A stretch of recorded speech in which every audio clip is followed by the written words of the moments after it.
Space, humanity's last horizon. These are the records and expeditions of the Federation starship Lovelace. Assigned an ongoing galactic charter, the intrepid crew of the Lovelace explores the excitement of strange new worlds, encounters new life forms and new civilizations, and ultimately seeks to boldly go where no one has gone before.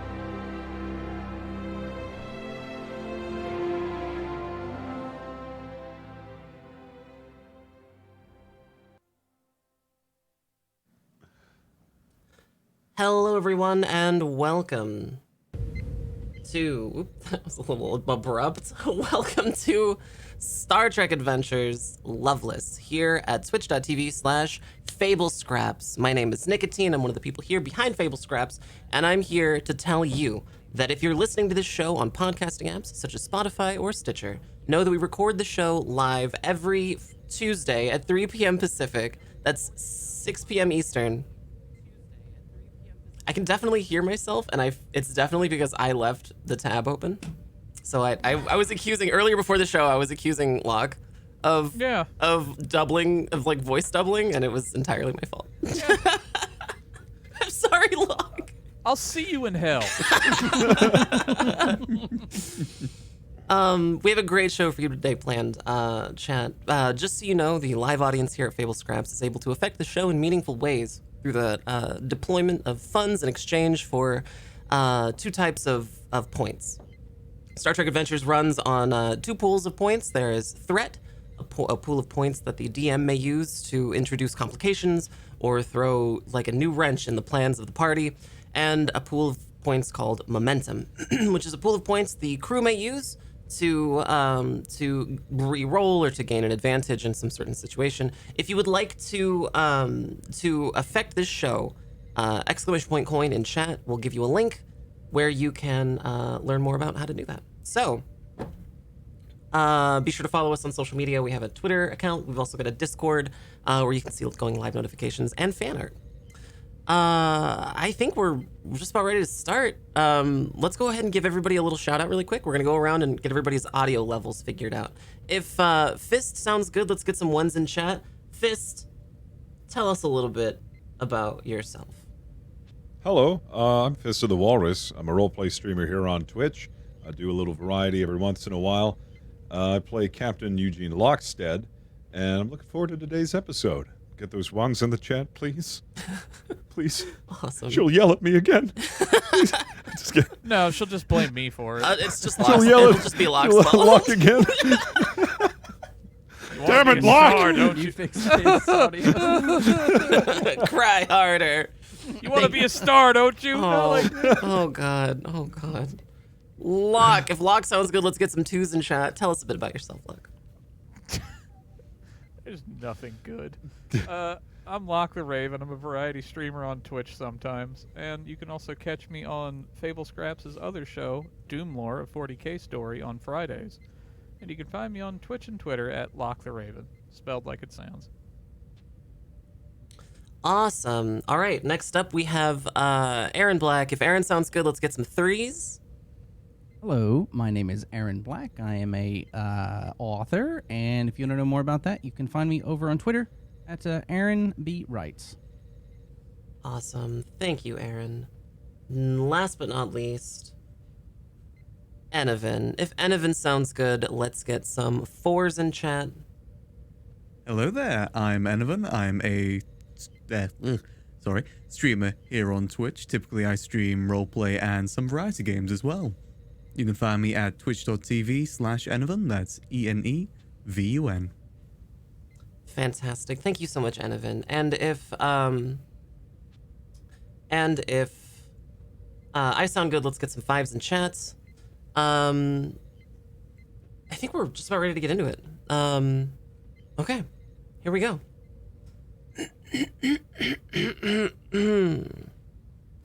It has been a fairly mundane past couple of weeks on the USS Lovelace. You are conducting geological surveys on planets that have been deemed potentially habitable by the Federation. You are, however, situated in an area of space that is both far away from headquarters, from Sol, from Earth,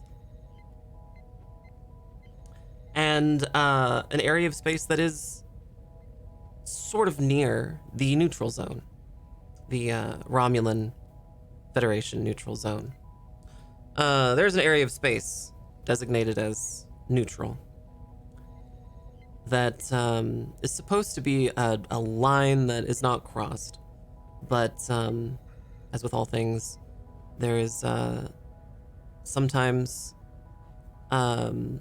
some reason to find yourself face to face with something you didn't expect. And so on this glorious afternoon on the USS Lovelace, Captain Lockstead is seated in the captain's chair as the crew performs a necessary scan above a world, HP 206, in a backwater region of space. Commander Herrick, situated behind the captain, conducting this scan, along with Lieutenant Commander Belmont, the chief engineer. As chief security officer, it is Commander Herrick's duty to keep an eye on tactical scans.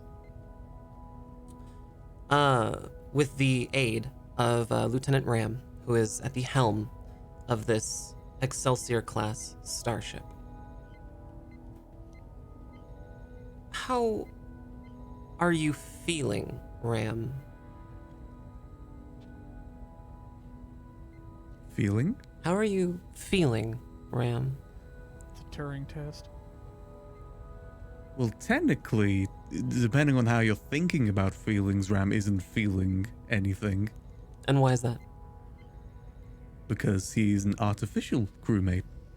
Wonderful. What does that mean? Essentially, that means he's robot, kind of. He's an android, so he looks human to a degree, maybe like very uncanny valley sort of human, but on the inside he's purely mechanical. Fantastic. Lieutenant Ram, the artificial crewmate aboard the USS Lovelace, has the ability to connect directly to the ship's main computer with essentially an umbilical, a cable, from the back of his neck into the helm, and along various access points within the USS Lovelace. Are you connected now? Yeah, if he's at the helm, then Ram would be connected. Sure. Typically when he's there, he is connected. Have you interfaced with the computer in any meaningful way? Like, have you talked to the computer lately? I probably said, the usual hello, how you doing, talking about plants, that sort of stuff. What kind of plant is your favorite, Ram? I quite like the spider plant, personally. It's got like a lot of little leaves that kind of point out. Updating database. Favorite plant of Ram's? Spiders. What about you? Error. I do not pick favorites among all my children. Right, you like all your plants. That's fair. Captain Lockstead, how are you handling the monotony of what's happening aboard the USS Lovelace? This is the 75th, 76th planet you've scanned over the last, week? Lockstead is so desperate to come up with a new catchphrase that he's accessed the database to pull up ancient phrases and he is now going through them. Groovy. No, that's far out. What does it mean? Eat my shorts. Crew, eat my shorts, and let's... No, that's weird. No, I'm not doing that. That's rad. That's tubular. This has to be an easier way to come up with a catchphrase. You can hear him because he's situated directly in front of you, Commander Herrick. 100%. Does Herrick have any input? Herrick will just sort of raise an eyebrow. Dictating your memoirs, sir. Just trying to come up with something to really give a little oomph to my commands, you know? Something like something personal, something unique. Proceed worked, but it's not, it doesn't have oomph to it. And now I'm just trying to find, that special something, that special phrase. Do you think, perhaps, sir, that the reason it has eluded you is because you are attempting too vigorously to find it? You think I'm trying too hard? I think perhaps you are, as they say, overthinking it. Maybe you're right. Maybe it'll just come to me, When it feels right, it'll just stick. Right now I'm just, maybe I am spending a little too much time Herrick's on already this. gone back to looking at the console scans. Oh, okay. I guess I'll just put this away then.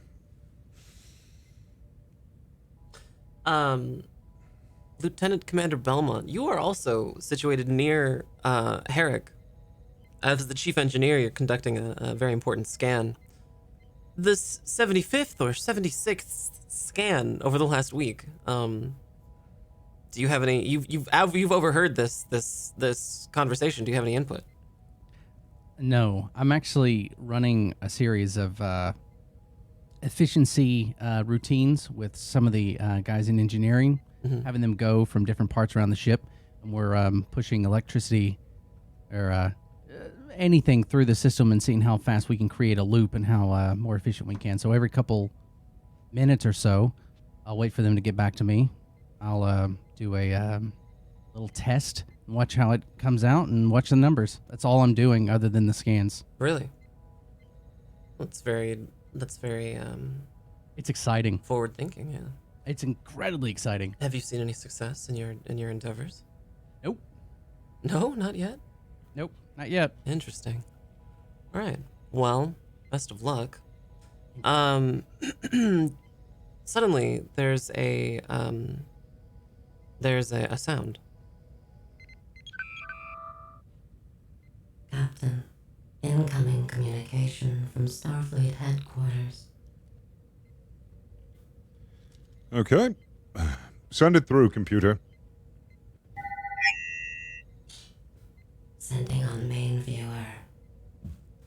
The main viewer lights up and shows the unforgettable visage of Admiral Black, a sort of a severe woman, slightly older, very thin, very overworked, and you all have seen her many times. She's Lockstead's superior back at Starfleet headquarters in San Francisco.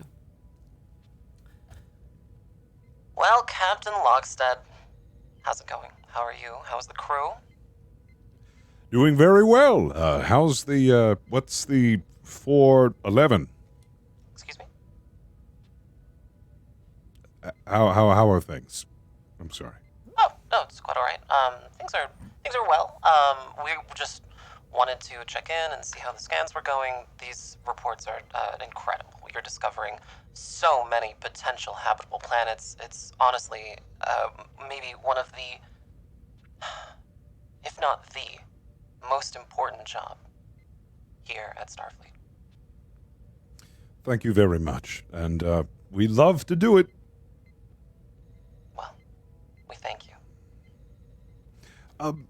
Admiral, there isn't any special mission that you're calling us about, or any new objective. Not saying that scanning habitable planets is. In the middle of your conversation, there is something appears on Commander Herrick's tactical scans. A Romulan warbird has decloaked just in front of the ship.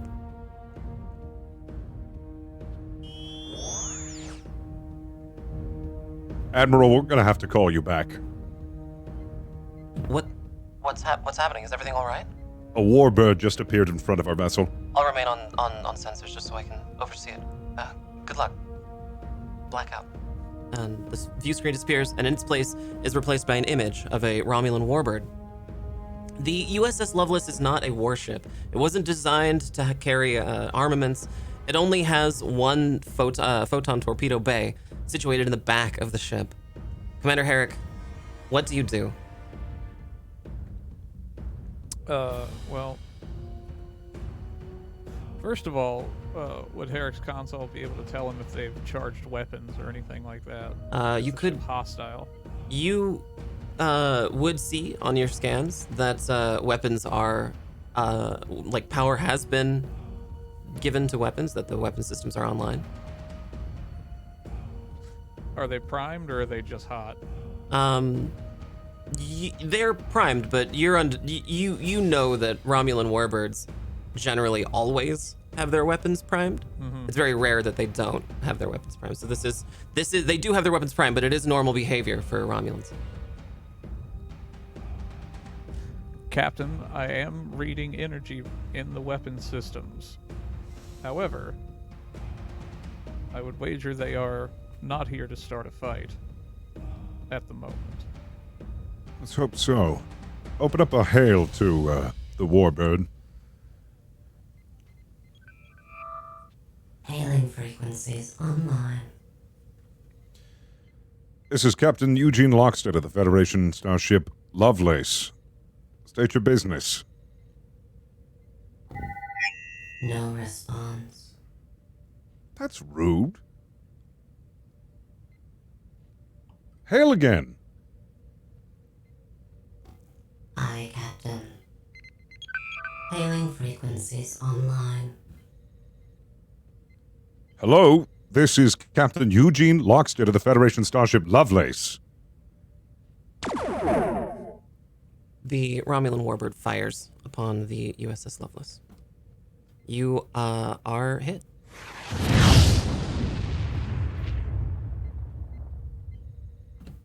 Well, so much for negotiations. Get all shields up and let's get out of here.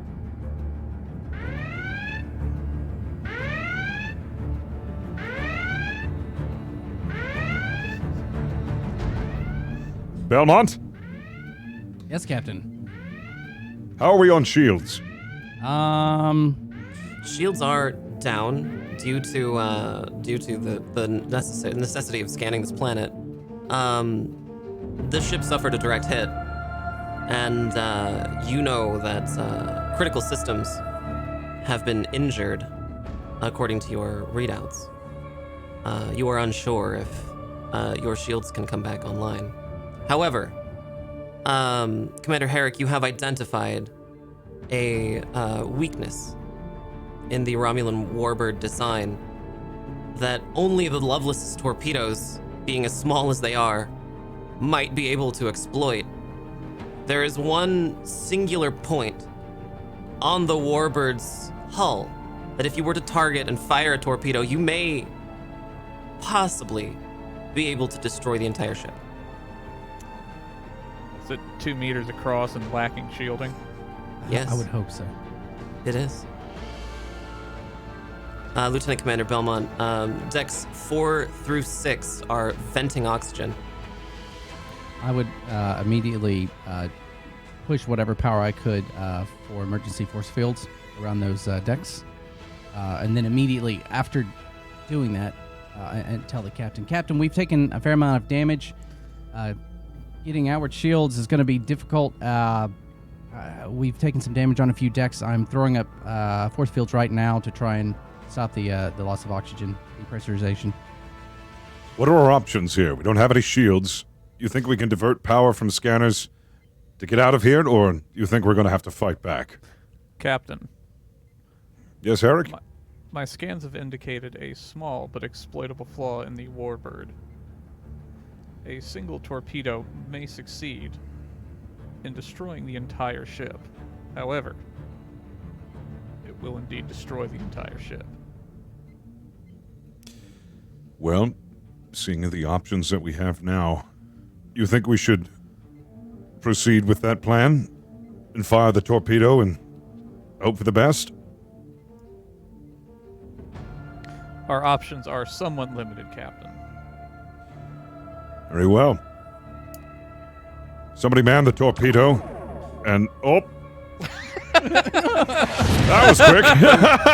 The Loveless. computer just got The fixed. Herrick Loveless, keeps that thing on him. the Loveless is rocked by another explosion. Oh, that was... This okay. time the bridge is now on fire. I was about to say, that was quick.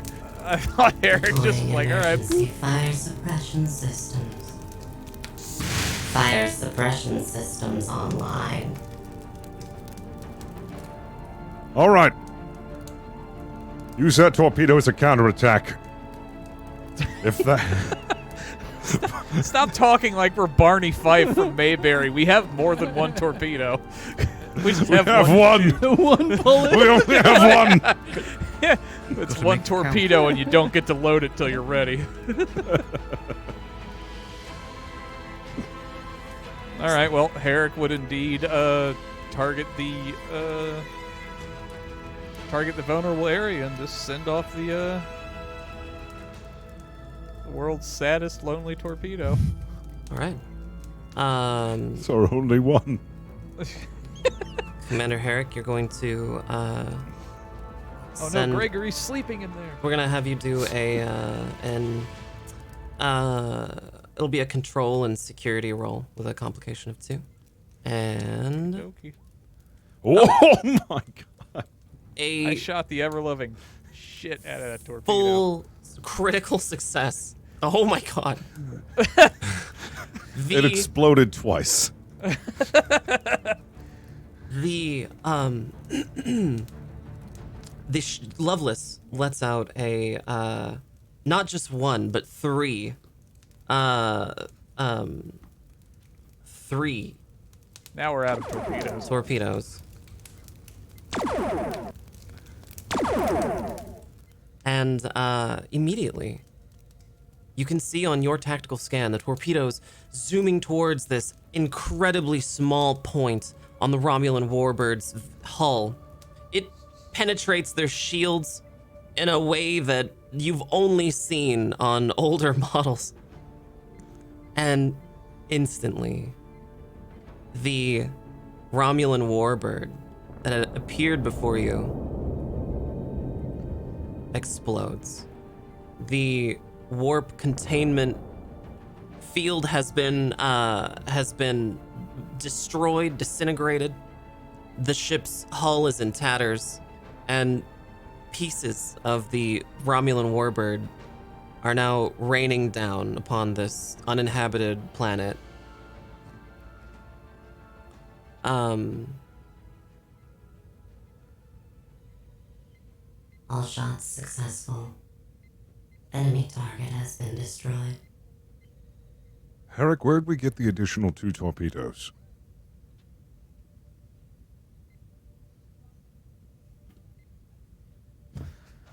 Herrick's not sure if the captain's like. Messing with... Captain? Admiral! Captain, are you there? Yes, we're here as well. Is everything all right? I saw on your ship scans that 2 torpedoes made their way onto the Loveless. Is everything okay? Well, we've sustained heavy damage, but we were able to take out the Warbird very, very quickly. Admiral Black is near tears, and you've only ever seen this happen once or twice in your 20-year-long service career with Admiral Black. I have never seen so such an incredible display of Starfleet values. I am in awe. I am gonna talk to the rest of the Federation Council and see if we can't get some sort of recognition or some sort of just something to ensure that this moment lives on. Please, please divert your course back to Earth.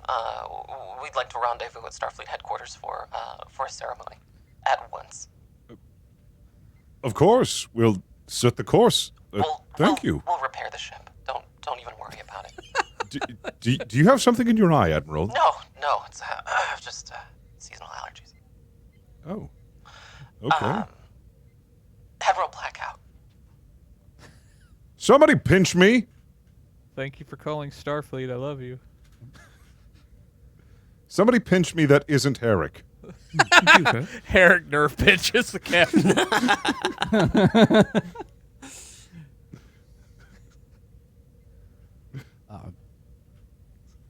Wow. I think Belmont pats Herrick on the back and says, "Nice shooting, Tex." I don't know. I saw it in a holo program. Ah. I think we're all just kind of dumbfounded that that worked. Right? Is that just me? Herrick's the only one who just appears to be like nonplussed that the thing that he said would happen happened. So. I think our track record usually skews one way. That was a little bit of a surprise. I mean, typically we like fall in a wormhole or something. That was just... We did. That just doesn't seem right. I mean, I'm still kind of processing the fact that it appeared in front of us. Now I have to process that we took it out that quickly. Admiral, like one shot? Admiral Black was crying? That did seem highly irregular. Something doesn't... Run a computer. Run a quick scan. Just, on us, please.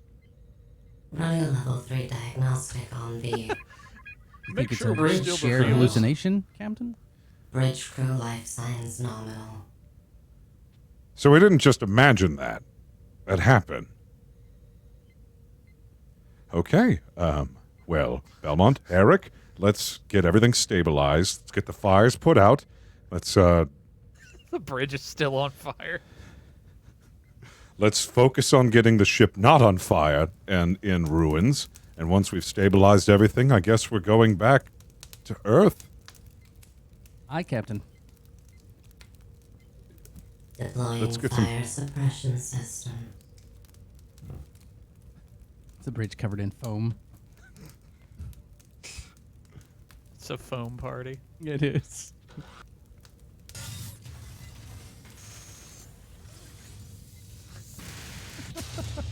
A Roomba comes out from a door and then just rolls into the fire and promptly breaks. The mechanical arms that control the computer's various abilities aboard the ship deploy these intensely accurate and extremely stable fire suppression methods that shoot not a spray of foam, but rather this almost like silly string type component. That's flammable. It smothers the fires and instantly puts them out. This is part of the new retrofit. These fire suppression systems, they're much, much safer and much better than previous stuff. Herrick quietly wonders if it was perhaps prudent to give the computer its own autonomous limbs all over the ship and strip the ship down so much to use them. But I mean, in this situation, it's great. We don't have to worry about the fire. It's got it. and they've only killed us almost 5 times. But we are still here. That's what's important. Only 5. That's a bad K to D ratio for the computer, to be honest. Yeah, that wasn't like an annual mishap report. That's like probably within a couple of months that's happened. It's Herrick will extremely send something out dangerous. to security to begin to do like a deck-by-deck check of the affected areas, you know, casualty Sure. report and all that. Yeah, absolutely. The security team gets back to you and just... Commander Harrod, Yes. the situation appears under control. We've deployed emergency force fields to affected areas of the ship, and repairs are underway. Assist however you can. Herrick out. Aye, Commander. Very well. As soon as everything is nominal, we'll head out. I still can't get over that. I could have had something catchy to say. Dumbfounded, though. You have nothing? No. Nothing. Actually, Belmont talking. Got nothing. No, this is Cubes or Belmont. anything? It's like, yeah, I'd like to hear something, anything. I didn't have any. I have all of these notes about, going forward with a command or an objective. Nothing about single-handedly destroying a Romulan warbird that quickly, doing something cool. Well, Would you Captain, say it's radical? what What's is radical? Well, what is the purpose of the number 411? That's I did some research in the archives. Apparently 411 411 meant it's like 411. You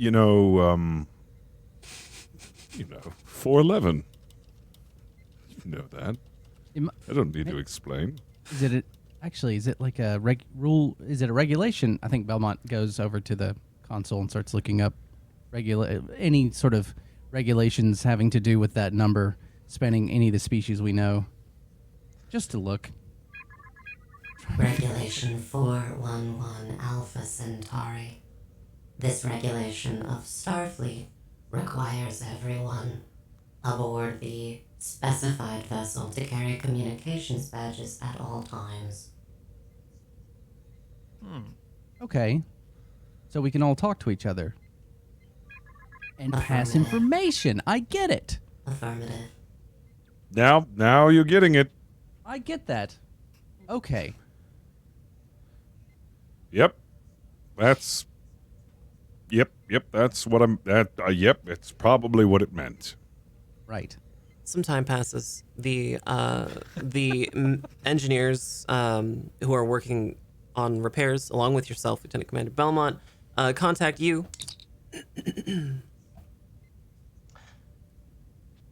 Lieutenant Commander Belmont, this is Ensign Ryak. We've finished all the repairs on the decks 4 through 6. We won't be seeing any major malfunctions as long as we get to a shipyard fairly soon. Do you know if there's plans to dock? Actually, yes, Ensign. I believe that we are going to be docking for some repairs. But can I ask you, the last couple tests I've done, have we seen any increase in efficiency? Did you have to reroute? Oh, well, I could check.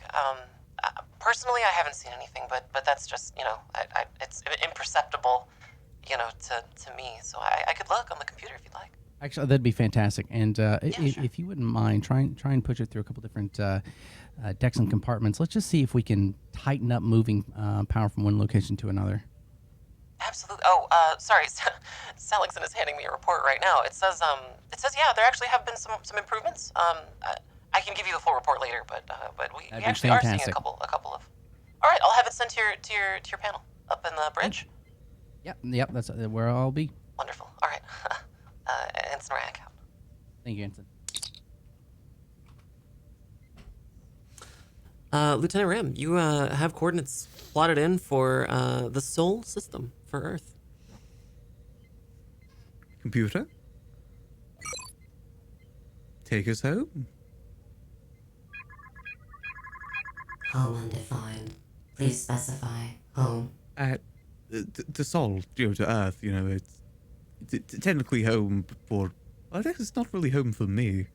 I don't think. Course laid in for Sol system. Ready to engage. Is everyone ready? Buckled in? Yep. Hold on. Yes. Let's bounce.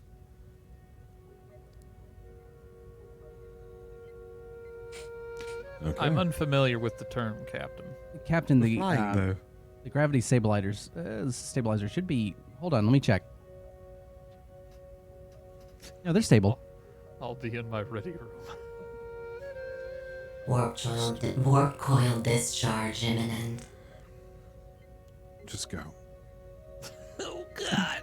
Take us away, computer. Just go. That's pretty good. Really?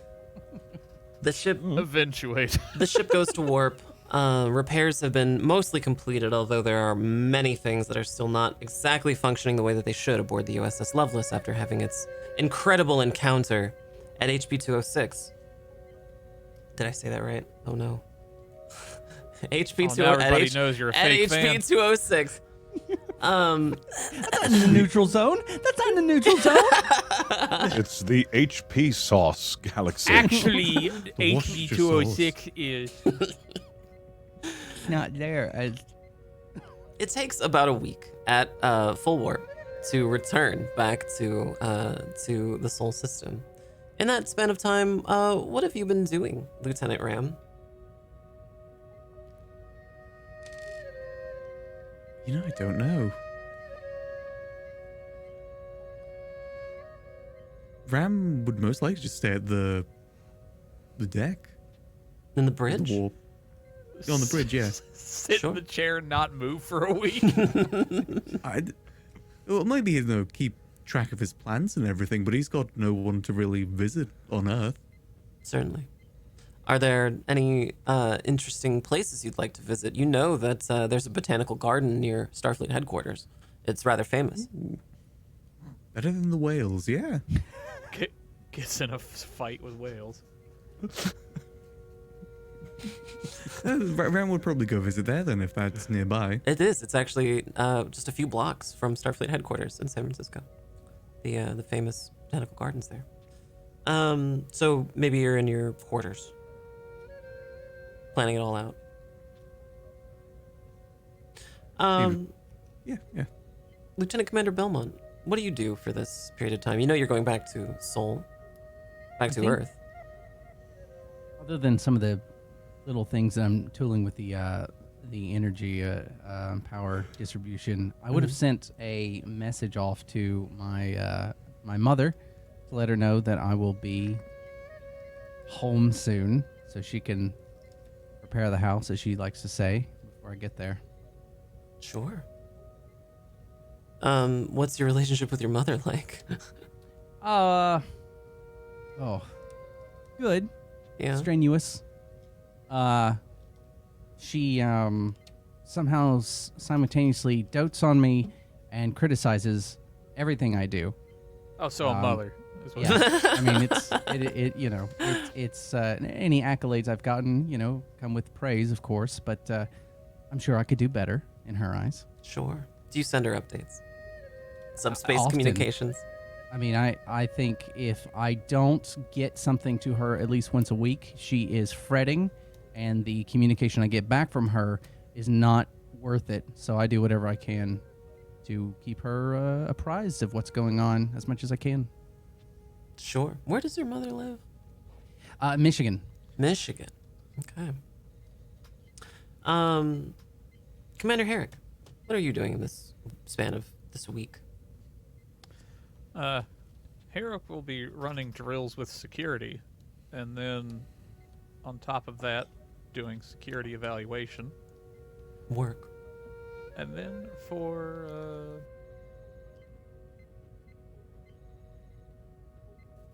and then sometimes my mic just turns off. And then for preparation when they get back to Earth, he's booked himself into several seminars at Starfleet headquarters. What kind of seminars? Latest protocol for security, new tactics, things of that nature.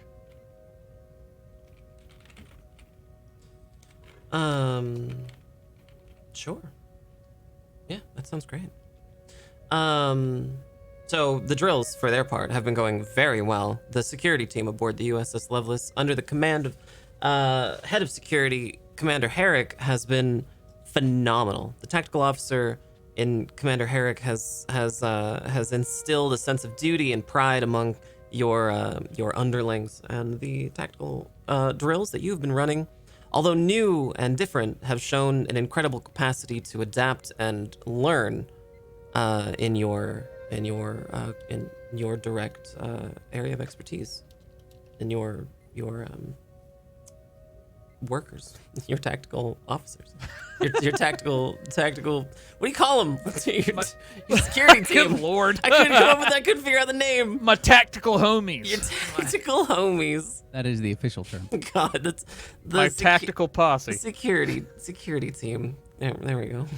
There we are. We got there. Captain Lockstead. Lockstead is locked in his ready room writing the sternest letter to the corn dog stall, where corn he dog stall. purchased corn dogs that had a little too much dog in them. Explain. Well, last time we were on a little vacation, we got corn dogs that happened to have dog meat in them. So Lockstead is writing a letter to the manager of the corn dog stand, and he wants to get down to the bottom of it. The busking Ferengi has a manager, right? Sure. That was at the Monterey Bay Aquarium and Cetacean Institute. Mm-hmm. Although, Certainly. be specific, everyone but Herrick ate corn dogs made with synthesized canine meat. One of the crew, I'm sure you'll get included. Don't worry. And Lockstead just put my entire bridge crew. Just wrote you in there. All the bridge crew I care about. Oh my God. Sure, so you're penning this letter to the small Ferengi at the corn dog stand who sold you a corn dog made of dog meat. Yep. Okay. What else have you done? It's been a week. Also worked. The atmosphere of the USS Lovelace. The crew is excited. Some of them have not had the opportunity to see Earth, and some of them have called it home for their whole lives, and they're very excited to come back.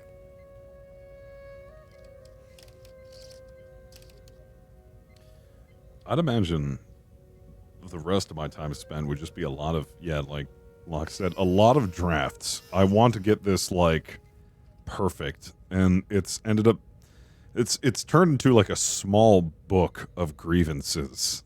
And, like, it has like, a table of contents at this point. It's So sources, what you said is MLA Lockstead format. has written a manifesto to the corn dog guy. Do you have like categories like, what is it? Health and wellness and safety, Yep. cleanliness. I go through the location. entire, I go through the like, I even present him a business model. Like, I understand if it's money that's the issue here. It's like we can restructure your business so you don't have to use lower grade meat. You can, like, I basically have just made like this entire startup paper, like how to make the best out of your corn dog stand. But most like, and then at the end I like tag along like all the grievances, like I start with the grievances and then like I expound upon how they can be avoided and how he can improve his stand. This is very diplomatic. Devolves into crude drawings and Hand-drawn week. illustrations. He's got a week. He'd probably tighten up those drawings. Lieutenant Ram walks into your ready room with a report on the status of the ship's computer updates. Lieutenant Ram, you see the captain in his ready room, hunched over a data pad, furiously typing a manifesto about the corn dog. Captain, do you have a minute? And I think after careful... yes? Sorry to intrude on your work. I'm sure it's very important. I have the ship updates here, if you are interested at all. Oh, yes. If you have Could a you minute, leave of them- course. Yeah, I can...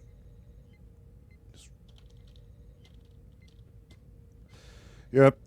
Hand him over. I'll give him a look. Right, here you go. I'll have a look at what you're writing, if you don't mind, just to proofread it. Oh, of course. Yes, I'm just stuck on, the 10th chapter. I'm really just trying to come up with a title for that. It's, where, well, I've already expounded upon a couple of things, but, I think the 10th chapter, I really want to focus on the demographic of the area and see if I can't, persuade him maybe to set up shop in new locations and maybe branch out from there. Maybe if you could do a little proofreading and give me your thoughts. Right, okay, I'll see what I can do. Thank you. Also, my plant isn't doing very well. It seems to have, looks like it's melted on the floor since the last fire, and it's just in a puddle over there. I'm not sure if there's, something I can do for it. Have you had the same? It? I have. It's almost as if it was, not actually... No, it's a real plant. Yeah, maybe you just haven't given it enough sunlight. Maybe. Yeah, maybe that's it. I'll just put it under the lamps for a little bit. Maybe it'll get better. Maybe turn the lamps up a little bit. I think it's just not getting enough. Okay. Well, how's everything with the ship? I mean, have you read over the report? Or... Ram, you have read over the report, and it seems like a very complex system update for the ship's main computer. You're about 85% confident you could do it yourself, but you run the risk of damaging the ship's core systems should you fail. Yes, it's just kind of a new update for the main systems of the computer. I can update it myself, if we want it done relatively quickly, but I can't say it's something I've done very often. Updates will allow you to increase the top speed of the vessel by about 5%. Get you home about, 6 hours sooner.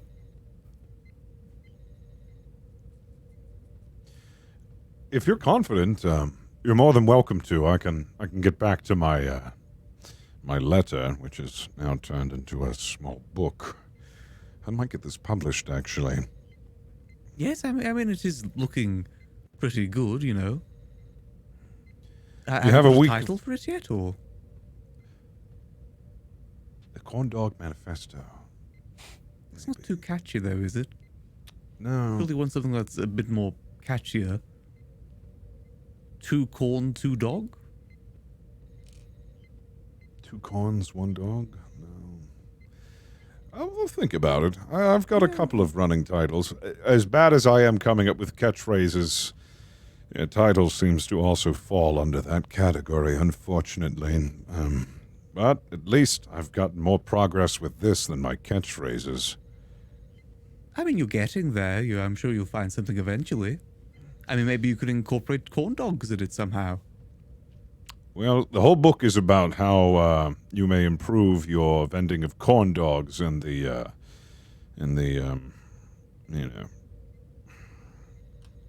area of San Francisco. It's a very, very niche book. I'll think about it later. It's not that big of a deal. If you could, I would be very grateful if you could take care of the updates. That wasn't me. To the bridge. Mm-hmm. Computer? Oh, sorry. Go ahead. Get all hands to bridge. All bridge crew to bridge. Ooh, that could have been bad. Attention all bridge crew, please report to stations. Lieutenant Commander Belmont, you're down in engineering, and you have seen the most incredible sight. The ship's warp engine, due to what you assume to be a software glitch, has started a runaway chain reaction and is now glowing and continuing to get brighter and brighter. At its current rate, your systems estimate that within 5 minutes, the ship's warp core will destroy the entire vessel, just obliterate itself right through the hull of the ship, unless you can find a way to stabilize the warp containment field. Lieutenant Ram, you know that the software update you are carrying contains the exact update you will need to adjust warp containment issues. Captain, if you could get to the bridge and start monitoring the health of the core, I could get down to the main systems and get this update installed. This should be able to help us. That specific update Lieutenant will Commander help. Belmont, why don't you give somebody an update? Give somebody an update. I was quick. gonna just like pop in and be like, Captain, we're having a problem down here with the warp core. It seems to be charging itself. I've never seen anything like this. Really? Well, It's incredible. I don't know if I have time to stop it. If we can't do anything soon, I'm gonna have to eject the warp core. well, hold on a second here. We might actually just have something for that. Seems really weird. Hold on. Ram, that update, does that specifically... That does have what we're looking for this exact situation, does it not? Yes, it seems to be the right exact thing. I mean, that's probably why we need it. Belmont, I think we might actually have the solution to that.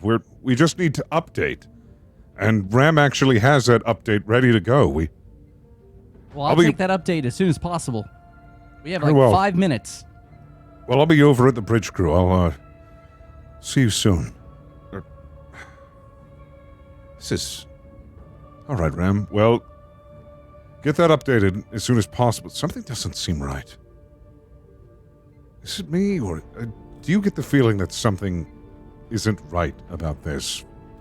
It's been weird. It kind of makes Warp sense, right? containment breach in 3 minutes. Right, we can talk about this later. Let's talk about this Yes. later. Ram would head to the main system area. Okay, so Lieutenant Ram is in the isolinear routing matrix, also known as your quarters.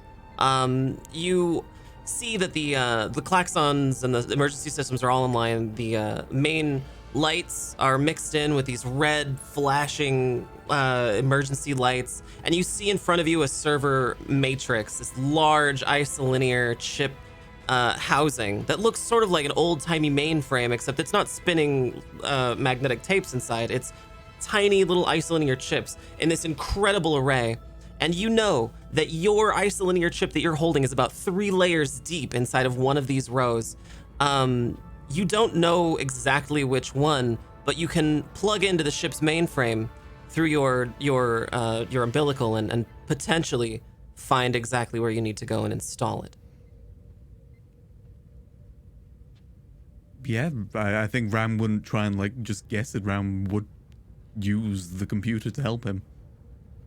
Commander Herrick, what are you doing? Commander Herrick would be making his way to the bridge. Sure.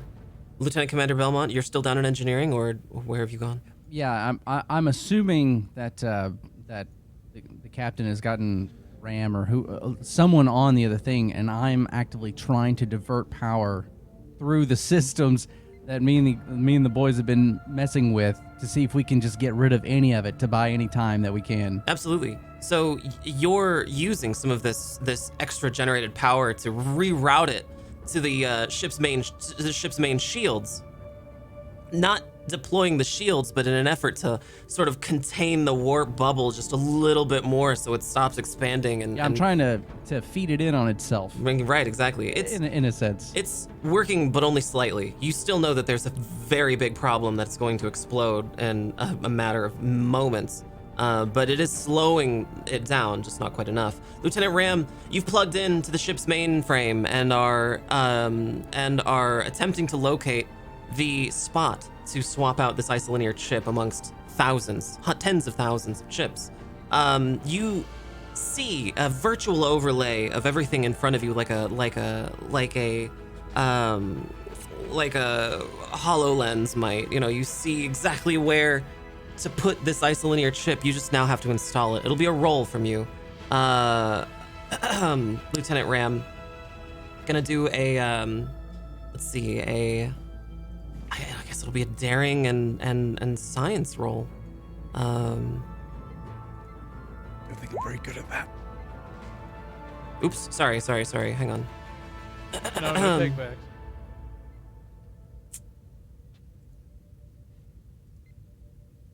All right. Lieutenant Ram, you find yourself with a full success.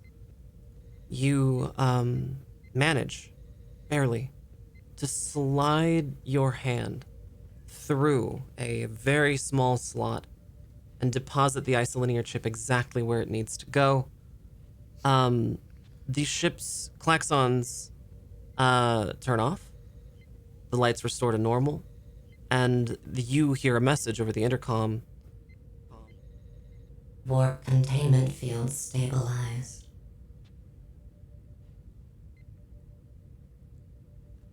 Captain, Yes, Ram? the software update has been successfully installed. Good work, Ram. All right. We'll just monitor things up here and see if anything changes. Good work. Oh, by the way, I have thought of something for the chapter name. Yes? The Broad Appeal of Corny. I like it. I'll write that one down. The USS Lovelace, due to its incredible surge in warp field power, has made incredible time, and is now just coming out of warp at the outer edge of the Sol system. The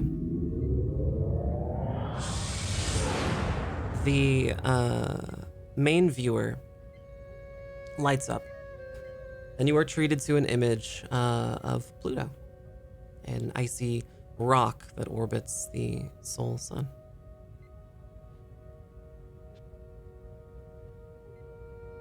You're now at Impulse, Lieutenant Ram. So after Ram has got everything installed, he most likely would go to the bridge to just ensure that everything's all right. Yep, sure. And just as you do, you come out of warp and you see that you're near Pluto at slow impulse.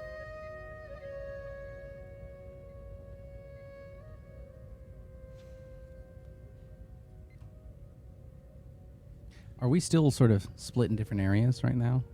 Commander Herrick has just found his way to the bridge. You're still in main engineering, Lieutenant Commander Belmont. You're free to come back.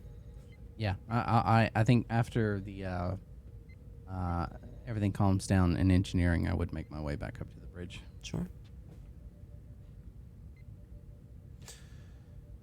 Oh, we're almost home.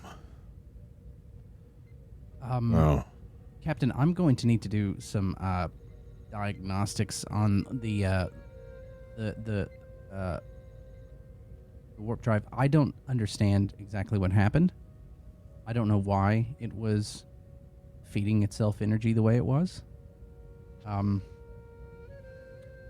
I apologize, but I'm a little surprised that we had the exact fix. That was what's the word? Serendipitous. yes, it was rather convenient. Lieutenant Commander Belmont, you're receiving a communication. Oh. Go ahead. Lieutenant Commander Belmont, this is Ensign Ryak again. I have those reports for you, but I've also got another report of everything that just happened. So we can give that to the folks over at the Utopia Planitia shipyards. If You have a full report of what just happened. Yeah, that software update is amazing. It just popped out an actual system report of every instance of anything that happened. It only took like a minute. It's amazing. That's incredible. Just send it to my console here on the bridge, please. Affirmative. This is getting a little strange. When were we ever this efficient? I mean, maybe we've just gotten good, you know. Well, it's about time we just went smoothly, I guess. You know, not every day has to be a big trouble. Right, but Well- it's not us. Captain, Yes, computer. we are receiving a distress call from Utopia Planitia. Send it through. Hello? Is there anyone there? Hello? Hello? Hello, you're speaking to Captain Eugene Lockstead of the Federation starship Lovelace. Lovelace! Oh, okay. Lovelace, this is Ensign Meyer. I'm here at Utopia Planitia, and I'm one of the only crew on the night shift, and we're suffering some kind of critical systems failure. Something is definitely wrong. We need assistance right now. Our shipyards are on fire. Of course, we'll be over immediately. Please, Send as over your fast coordinates. as you can. All right, Utopia Planitia, please. Don't worry, we're on our way. The main view screen goes dead, and Lieutenant Ram, you have the coordinates for Utopia Planitia. Its shipyard's situated in orbit above Mars. Punch in the coordinates and let's boogie. Right away. Computer? Take us away. Was that a good one? Affirmative. Captain, what Ram said was actually very good. The ship moves at full impulse towards the Utopia Planitia shipyards and makes record time. You're there within seconds, and the Utopia Planitia shipyards, you can see from the main viewer, are supposed to look like large structures just orbiting very slowly around Mars. However, you see that there is some strange glow, a green glow around some of them. As the ship gets closer and you come within 100,000 kilometers, you start to see that there are green flames, which shouldn't necessarily be possible in the vacuum of space.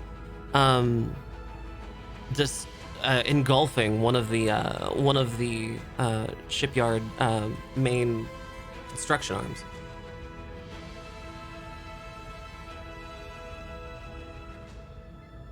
Captain, that's not physically possible. And Belmont turns around to do scans for like gas pockets in and around that area, looking if they're large enough for fire to burn for that long before just eating it all up, which again shouldn't happen, but that's what he's going to scan for. Yeah, certainly. So that'll be a roll. It'll be an insight, and we'll say an insight and engineering roll since it's exactly your field. And let's see, probably a complication of 2 since it's still kind of far away. Okay, let's see. Oh, a critical success.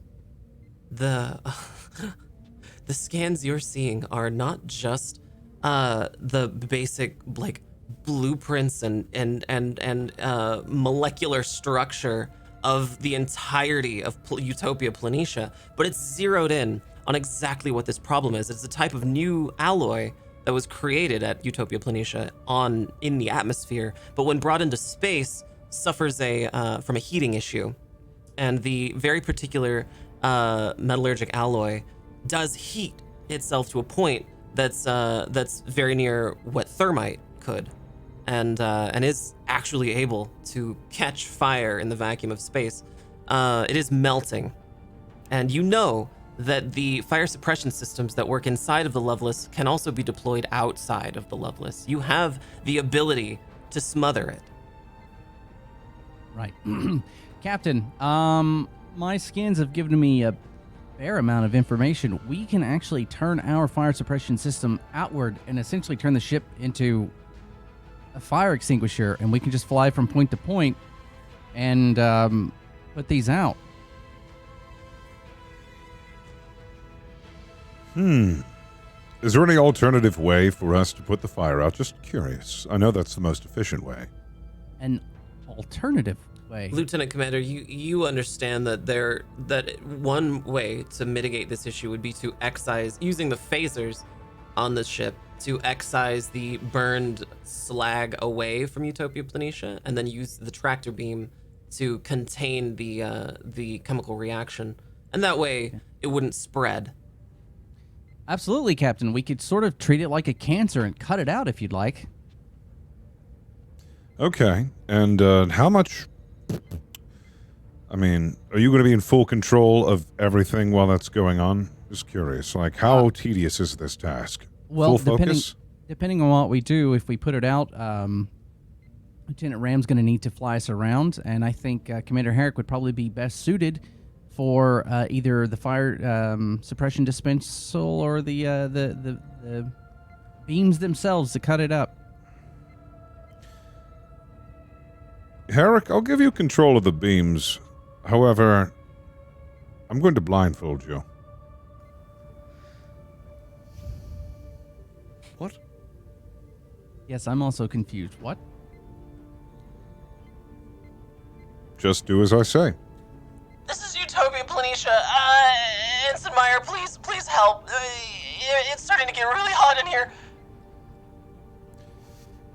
I'll be ready on the tractor beam to pull the burning bits away, Captain. Herrick? No, I did watch this. It's an I Love San Fran t-shirt that I got when we were over there the last time. I'm just going to wrap it around Herrick's head, I could imagine. Yeah, no. Now's the time for games, Captain. Herrick just sort of raises his hand and gently doesn't let that happen. Herrick, please, I need to see something. Captain, if what you're implying is that while the ship's crew is capable,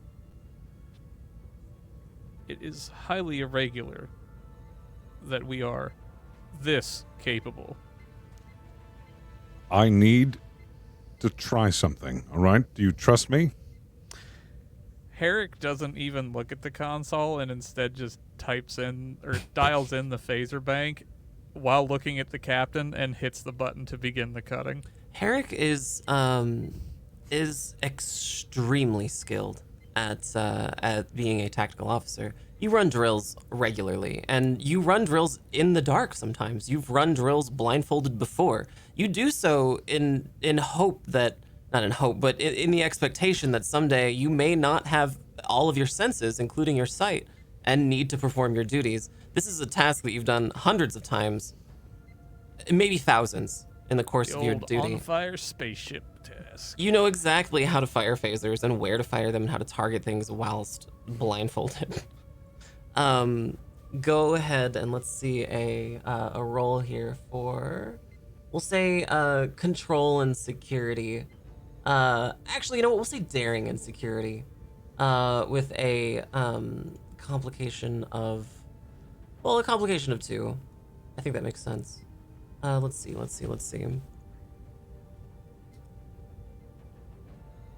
Amazing. Absolutely amazing. The ship's phaser banks, While of he's maintaining eye contact Of with which- the captain. which there are only several phaser banks aboard this ship, have been programmed to cut through this material. The phasers are excising precisely within millimeters the affected areas of the ship. Lieutenant Commander Belmont, the task falls to you to deploy tractor beam. I think after was I watching them? I have to assume I was watching Commander Herrick look up Possibly. Captain Your attention is Love's. probably split between Commander Herrick and Captain Lockstead, and then also the main viewer where you're watching an ensign burn to death. Oh God! All right, so I think, though I think I know what the captain was getting at. Considering what the situation is, I'm just going to go ahead and focus on the task and move everything away as expertly as I can. Sure. The tractor beam is deployed and catches the excised bits and pieces of slag. It's still burning. You're collecting them all into a large lump, and you have a glowing plasma ball just in your tractor beam as the situation is diffused, more or less. Incoming communication, Captain. Send it through. This is Ensign Meyer at Utopia Planitia. I cannot thank you enough. Lovelace, you've saved not just me, but this entire crew here at Utopia Planitia. We owe you our lives. You're welcome. Thank you. Thank you. The communication goes dark, and Captain, you are receiving another communication. Send it through. on the main viewer appears Admiral Black again. Captain, I have to admit that the rest of us here at HQ have been monitoring the situation on Utopia Planitia, and we were about to deploy fire teams from Earth, but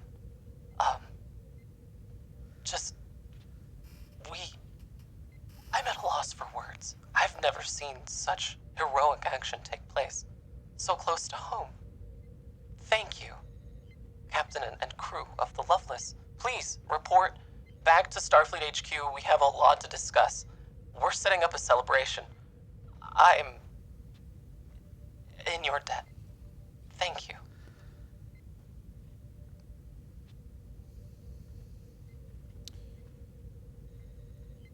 You're welcome. Is everything all right? You look so... No, everything's great. Just seems a little overkill, honestly. Overkill? You saved the Yes. lives of hundreds of Starfleet personnel just now.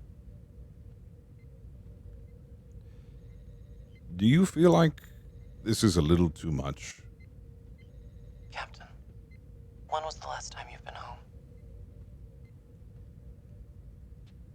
It's been a long time. We have been just scanning habitable planets. Well, at the very least, it's a nice vacation. Come on. Admiral Blackout. The main viewer goes dark. This is highly irregular, Captain. Maybe we're just doing good. No, I don't think so. No, not to say that we are not trying our best during these missions, but something doesn't seem right. Something is absolutely off. This is unlike Admiral Black. Admiral Black is a seasoned Starfleet High Command. I mean, this sort of behavior is highly irregular. Don't get me wrong. I mean, we did save hundreds of lives, but this sort of reaction? She's seasoned. Captain, I would posit to you that we have in fact saved no one, as Utopia Planitia would be equipped to handle this sort of disaster on their own. Something irregular is going on.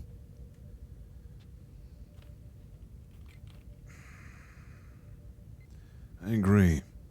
You don't think that we're on some sort of holodeck, do you? We can ask the computer. I think we'd have memory of it, though. Yes. Please submit your query. Computer, Yes. are we on the holodeck right now? Negative. Bridge crew is aboard the bridge of the USS Loveless. They have it.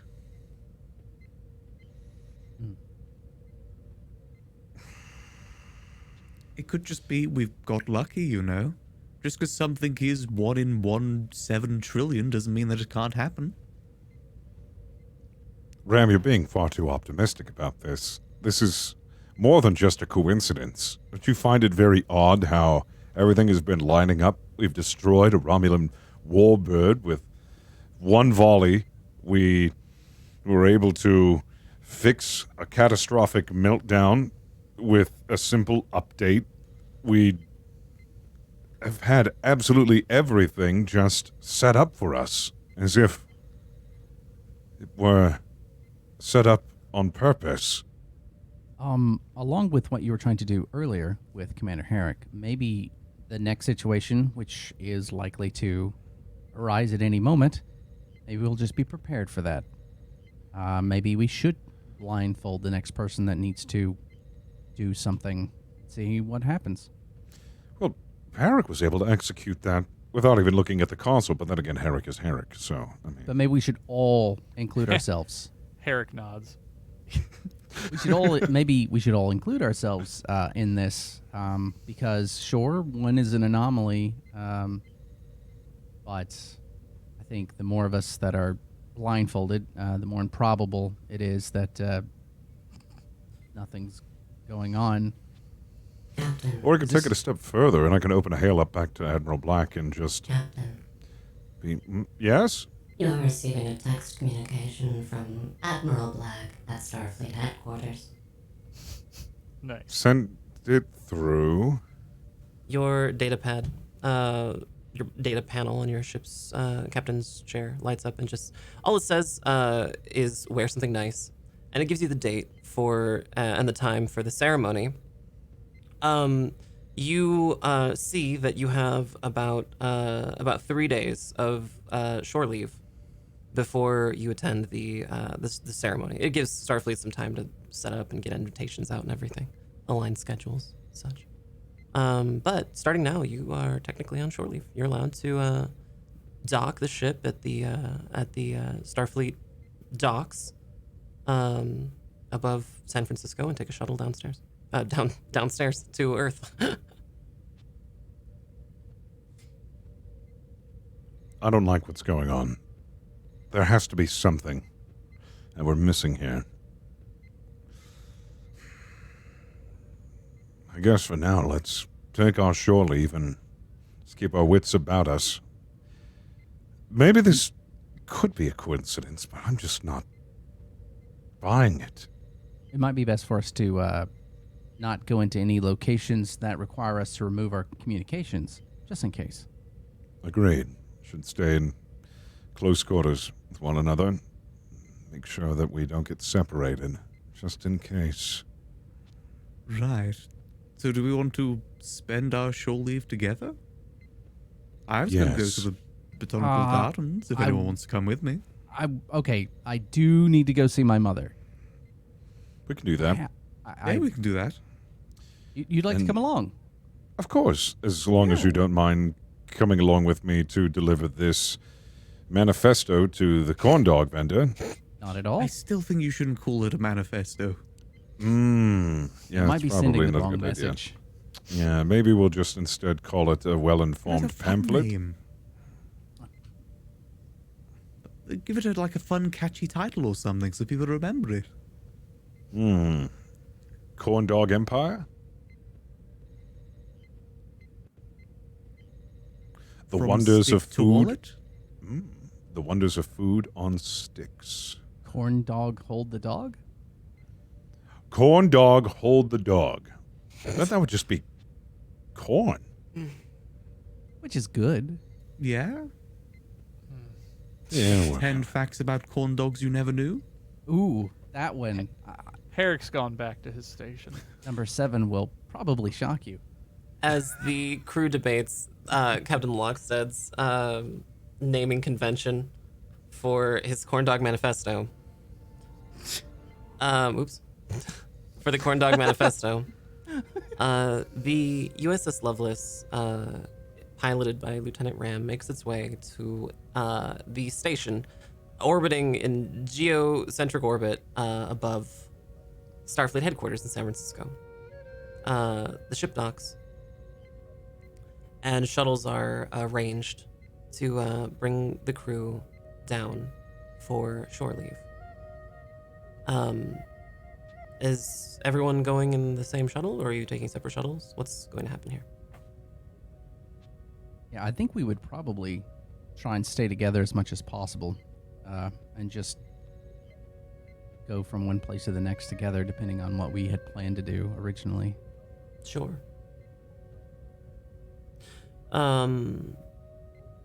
So you're all going in the same shuttle then? Yeah. Yeah, we're gonna stay together. Okay. Where would you like to go first? I would have insisted that we have to go see my mother, Okay. because she would have expected it. Okay, sure. So, All right, so your Do we first... need to wear anything fancy? actually, no. If you could not wear your uniform. It's nothing against Starfleet. She just, she gets sort of fussy when you're in uniform, and she feels like she's not dressed properly, and it's a whole thing. So, just dress down. Like, how formal are we talking here? Like, No, from a scale to formal to casual, what are we going for? nothing with buttons. Nothing with buttons. Yeah. What about cargo pants? Because they have buttons for, like, pockets. Does that count? Oh, I guess that's fine. Cargo pants are fine. You have cargo pants? Yes, cargo shorts. Oh, that's even better. Absolutely, cargo shorts.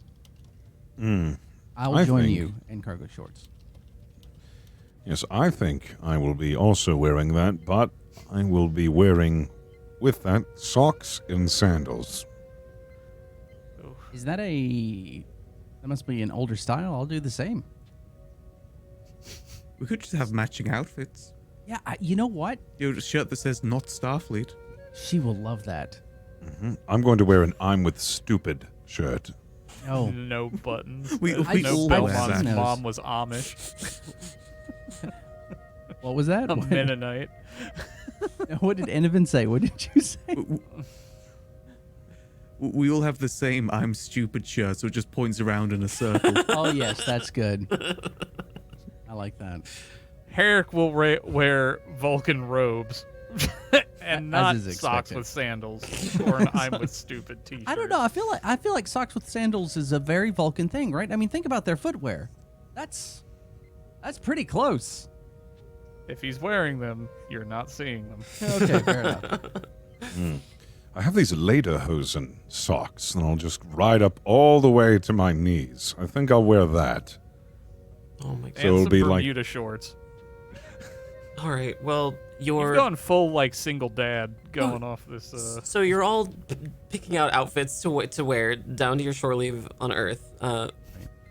You know that you could also just replicate clothes while you're there too. I think I am in the shuttle. You're going to end up bringing your dress uniforms too, because you know there's going to be some event, some ceremony at the end of the shore leave. So you pack some clothes, you pack some accoutrement, bring down with you, and you're all set up in the shuttle to go down to shore leave on Earth to spend a little bit of time back home.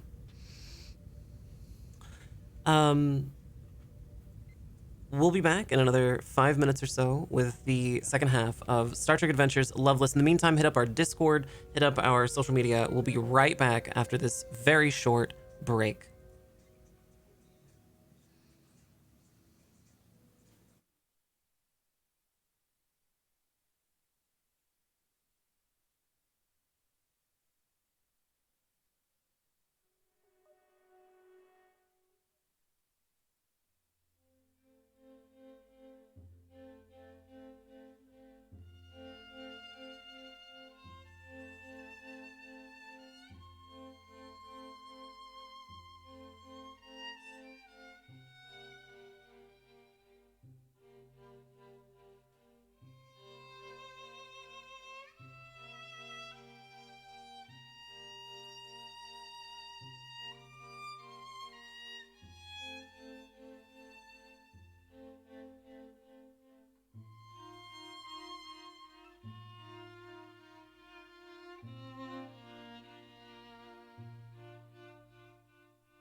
Hello, everyone, and welcome back to Star Trek Adventures Loveless here at Fable Scraps. My name is Nicotine. I'm the DM for the show. If you are listening to the show on podcasting apps such as Spotify or Stitcher, know that we record this show live every Tuesday at 3 p.m. Pacific. That's 6 p.m. Eastern here at twitch.tv/FableScraps. Be sure to clip your favorite moments and share them on social media. We have a Twitter account, twitter.com/FableScraps, along with a Discord where you can share fan art, talk TTRPG stuff, and hang out with some of the cast members from the show. The live audience has the ability to affect the show in meaningful ways through the clever introduction of exchanges of currency for threat and momentum, 2 pools of points that either the DM or the players may use, respectively, to alter the show. Where we last left off, the crew of the USS Loveless had committed some incredible feats of bravery and resilience in the line of duty, and have been awarded with a ceremony back at Earth at Starfleet headquarters. The crew is in a shuttle that is bound for Earth. The destination is Michigan, to Lieutenant Commander Belmont's family home. Why don't you describe the flight as you're coming down to the family home? Michigan is incredibly flat, and my mom lives in St. Joseph, Michigan, which is on the lake itself. It's a fairly moderate-sized town that has actually it's beautiful. I mean, there is a beach nearby that I used to be able to walk to as a young child. The house itself, as we come in, is 2-story house, modest, maybe what would be considered a little dated by most standards Sure. on Earth. Sure. But comfortable. Certainly. So as the shuttle, piloted by Lieutenant Ram, makes its way just over the town of St. Joseph, Michigan, you are able to spot the familiar sight of your home, your childhood home, Lieutenant Commander Belmont. I would, even though the coordinates are in, I'll just point at it and go, "Oh, it's right there, Ram." There's actually a spot over a little bit behind in the backyard where you can park a shuttle. My father had that, a whole space built there. Sure thing. I'll try my best to land correctly. Try not to land on anything I shouldn't. Yeah, it should be clear. It's usually clear. I can't imagine anything would be there. Lieutenant Ram expertly maneuvers the shuttle, and it lands perfectly, exactly where you said it would. You notice, Captain and Commander Herrick, that there is a beach not too far. One of the Great Lakes, I assume, Lieutenant Commander Belmont. Oh, yes. Yep. And you're here at Lieutenant Commander Belmont's childhood home. As we step out of the shuttle, I'd probably point towards the water and say, Chicago is a direct line right over the water. You can't see it, but it's there, which I always thought was cool. And then keep walking towards the house. Sure. Interesting. It's a very lovely home. A Yeah, beautiful place. yeah. My parents kept it up. It's an older house, but it's had a lot of renovations over the years. My father and I used to tinker around with a few things inside the house to see what we could get running with old systems. There's actually a lot of there's a toilet on the second floor. It's a gravity toilet still. Like there's no pressure. Exactly, the water is sort of released. It's very interesting. Huh. I heard something interesting about those gravity toilets is that, what is it? Some of them spin clockwise while others spin counterclockwise, and it's... Oh. Is Oh. that you? Hey, Mom! You- Hey! You see Lieutenant Commander Belmont's mother, Lorelei Belmont, bustling out of the home. The screen door on a hinge slams shut behind her as she bustles her way across the paved pathway towards the shuttle. Oh my goodness, it's Greggy, my little boy. Hey, Mom. Oh, and you brought your friends. I did. Hey. This is my captain, Eugene Lockstead. Oh, Pleasure to meet you. He's the second in Captain, command. I'm honored. I hope it's clean enough. I spent all day. Looks wonderful. A very beautiful house. And what did you say your name was? Herrick? Yes, this is Commander Herrick, and as you can tell, he's a Vulcan, and he's a very nice one. Well, I'll be. I've never met a Vulcan. She's struggling with her fingers to do the finger thing that she knows Vulcans do, and she's kind of getting it. I lean over to the captain and say, she's a little bit of a shut-in, and then, that's very good, Mom. That's very, very, Live very a long close. time. Yeah, that's Herrick will return the peace and long life.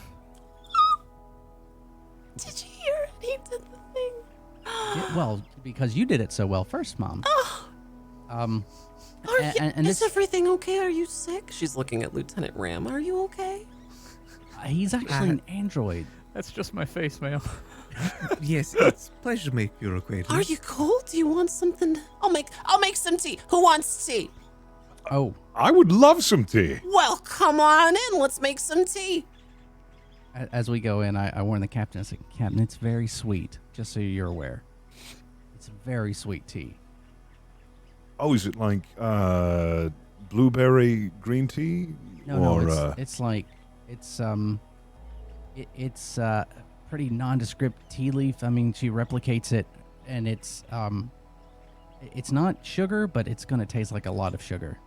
The screen door has slammed behind her, and she's screaming back out of the screen door from inside the house. Oh, Greg, you're gonna have to look at the replicator again. I will, Mom. I will. Actually, that's something I wanted to show you guys. And then Gosh darn thing. I sort of wave them forward, and so we can go inside. Sure. I think while Mama Belmont there is working on the tea, I'm going to pull the others downstairs into the basement, where I have a lot of experiments that have been set up for years. Sure. Who's upstairs with the tea? Is everyone downstairs? That's a good question. Captain I am Lockstead, where- are you staying upstairs? Well, I am where the tea is. Unless pulled somewhere else. What about you, Commander Herrick? Herrick will politely stay with Mother Belmont. Sure. She's busy making tea and chit-chatting with Captain Lockstead and yourself. Lieutenant Commander Belmont, you've brought Ram down to your study? This is Lego this collection. is a basement in your home Right. that you've created into a laboratory of sorts? Right. Here's So my it's connects. it's actually it's my father's sort of workroom. Okay. And it has seen a lot of damage over the years. There are scorch marks and all sorts of things. It's been cleaned up, but the walls and the floor and some of the wooden beams that do run through it have seen a lot of wear and tear. And there's a table. There's multiple tables, but there's one very big table in the center of the room, and there's no other furniture really to sit down or anything. And on the table is a replicator, but it's a highly modified. So I would bring him over and say, okay, Ram, I want you to take a look at this. Okay, do you see anything strange about the replicator?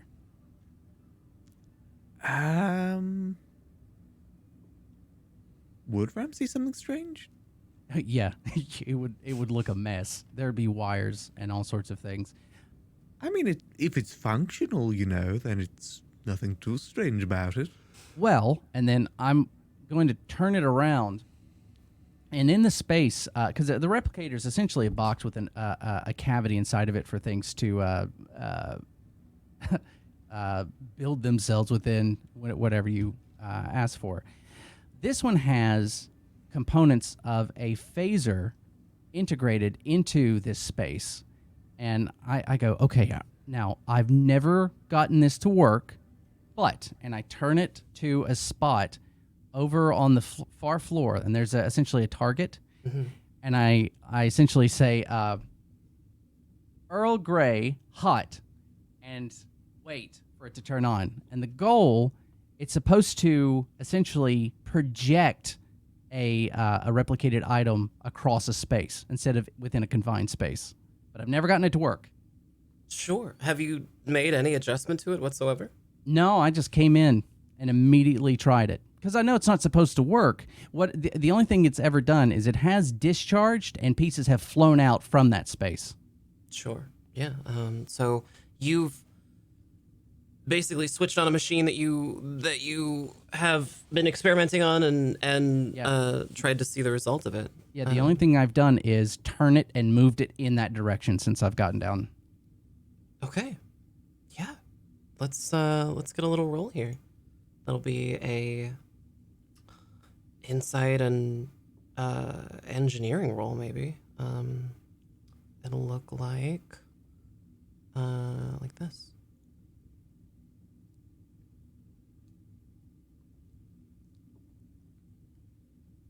Within moments, the space in the corner that you pointed this machine towards has begun to replicate what appears to be a small saucer and a small cup filled with some dark brown liquid.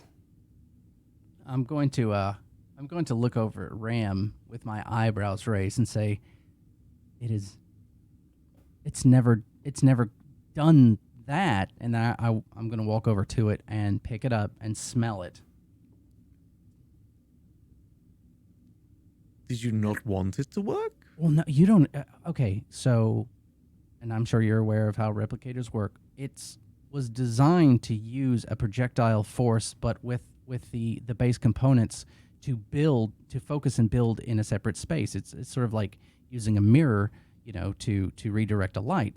But without the right components, the goal was to have it sort of start self replicating and then project it. But it usually just spits out random pieces of junk and mostly carbon. It has never worked. This has never worked. And then I'm going to take a sip of it. It is hot.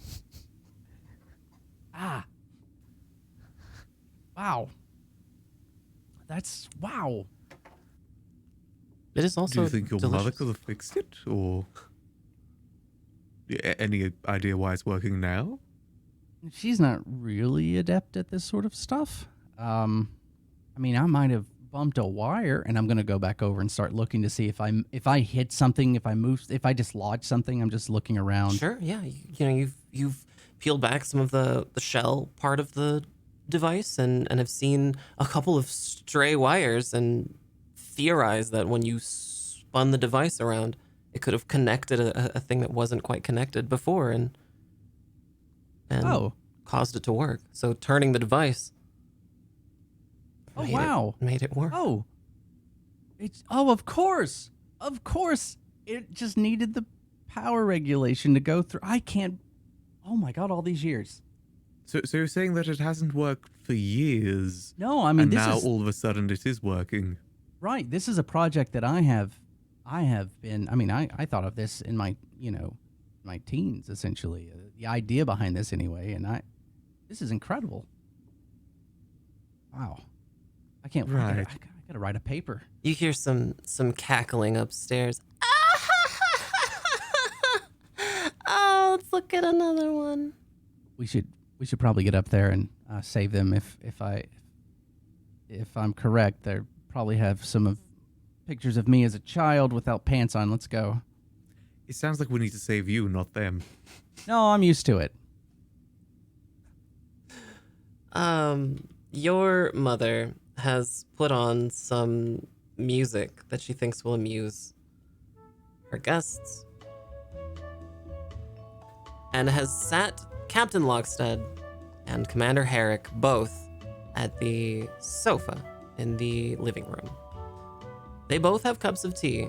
Your mother's cup of tea is on the coffee table, whilst they laps of all three individuals are basically covered by a large tome family photo album. Your mother is excitedly squeeing and telling a story. Oh, and this one is his first Halloween. He's dressed up like the captain, Captain Cart. Yep, that's me. Oh, hello. And we were just talking about Eggy Greggy. Mm-hmm. That's what we used to call him for a little while as a child. It's because one of his cousins convinced him he was hatched out of a chicken egg. And he believed it. Well, at that age, I think it's, I didn't. You guys didn't explain to me the birds and the bees at the time, so I was left to my own devices to figure that out. Well, I don't want to embarrass him. I better put it back. I'm surprised you didn't pull out the projector, Mom. The projector! Let's not do that right now. Oh, I'll be right back. I'll be right back. Don't go anywhere. Eggy, I think you just gave her a terrible idea. Listen, I need to warn you beforehand. There is a picture of my father's butt. It's a joke among the family. It's always in the projector, and I'm warning you. Okay. It's in underwear, but I'm just warning you. Oh, okay. I was about to say, I mean, it's great getting acquainted with your family, but I don't want to get that acquainted. You really don't have a choice in this house. And as soon as we need to go, you just go ahead and let us know. That's totally fine. Mrs. Belmont is upstairs, completely away from this conversation. Oh, okay. So, yeah, we can go at any time. She essentially just needs to see me. I'm still going to get an earful no matter when I leave. So, it'll just be less than if I haven't shown up at all. I mean, I'm pretty content. How about you, Herrick? This is agreeable. Well, as agreeable as this is, I should inform you that I ran an experiment downstairs that shouldn't have worked. I mean, it makes sense now that I... And we got the projector. Mrs. Belmont bustles her way down the stairs with a large projector, is shutting blinds, busily plugging things in and trying to make things work, and looking over at Eggy Greggy. Oh, would you help me set this up, sweetie? I can never figure these gosh darn things out. Yeah, it's not a problem. I go and pull down the little white sliding fabric of sorts on the wall, and then I go and get a little rickety wooden table, and I put the projector on it and put the front feet up, plug it into a power source that I actually have available right there with it, and click the light and say, "Here you go, Mom," and then I hand her a little clicker. Oh, you're such a good boy. Okay, everyone get ready. We're gonna see some childhood pictures. And she clicks the projector clicker, and up comes a picture of what, Lieutenant Commander Belmont, from your childhood? The first picture that you probably would have seen, it would be my first birthday, and I've got blue icing all over my face and in my hair. He didn't even know how to eat back then. Oh. That was you're right. I had a hard time getting food into my mouth. He loved frosting. I still do. Do any of you have anything to comment or add to this?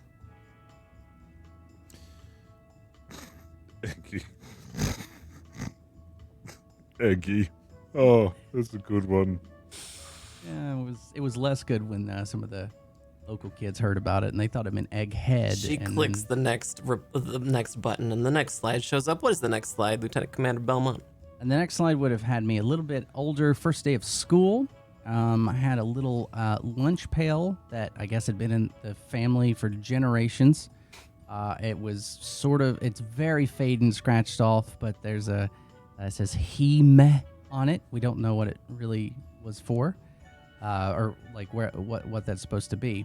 But I'm dressed pretty sharply. My father made sure that I was dressing really sharply for my first day of school, and I've got a big grin on my face. Your mother is in the photo as well. It's crouched down and posing. She's much younger, and she is beaming in the photo. Oh, look, it's your first day of school. Oh, you loved school so much. Oh, and you were so did. good in it. I have you guys to thank for that. Always making sure I studied and stay on top of my homework. You remember when we couldn't get that cowlick down, that cowlick in the back? We couldn't get it. I think Dad was purposefully pushing it up every time you pushed it down.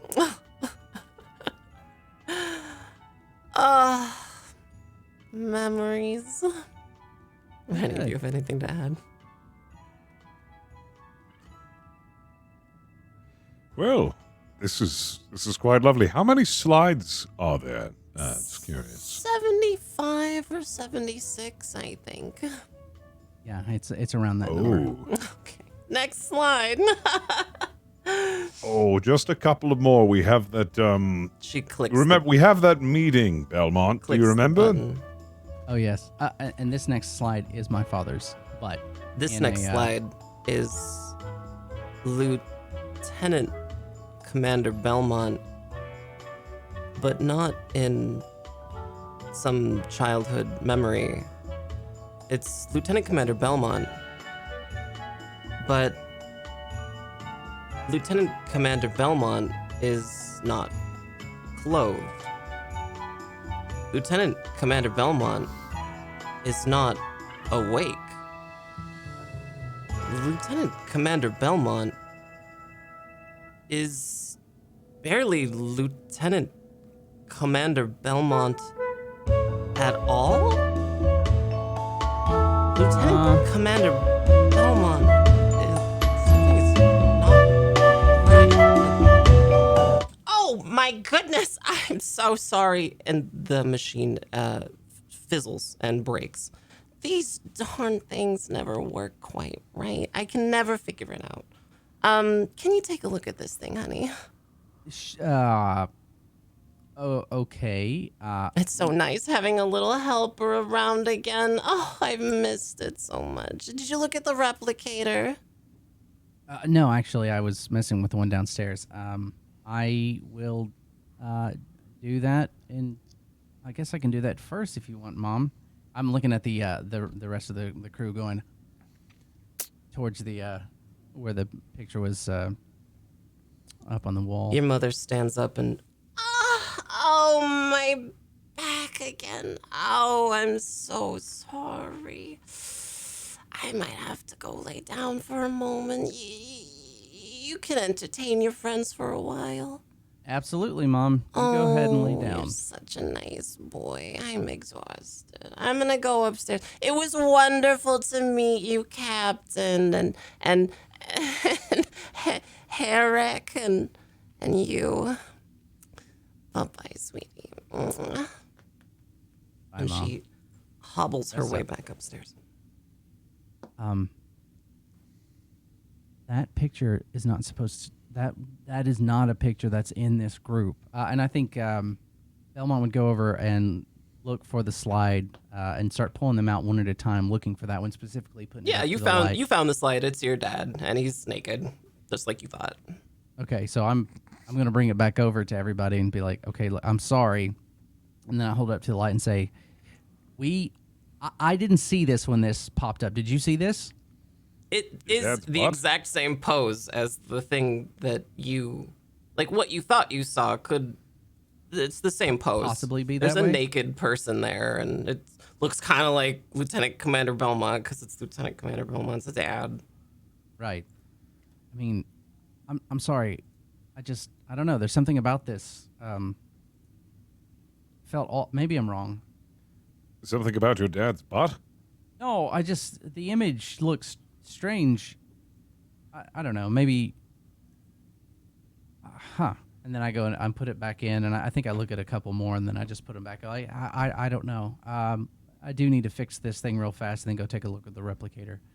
And then I'm just looking for what I know to be the bulb that blows all the time, because I could never we always kept the original design of this thing. We never really changed anything out. So I just grabbed some of the bulbs that are with it and replaced the bulb. Sort of muttering, just like,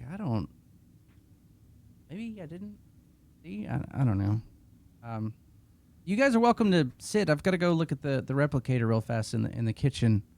Do you three have anything to discuss?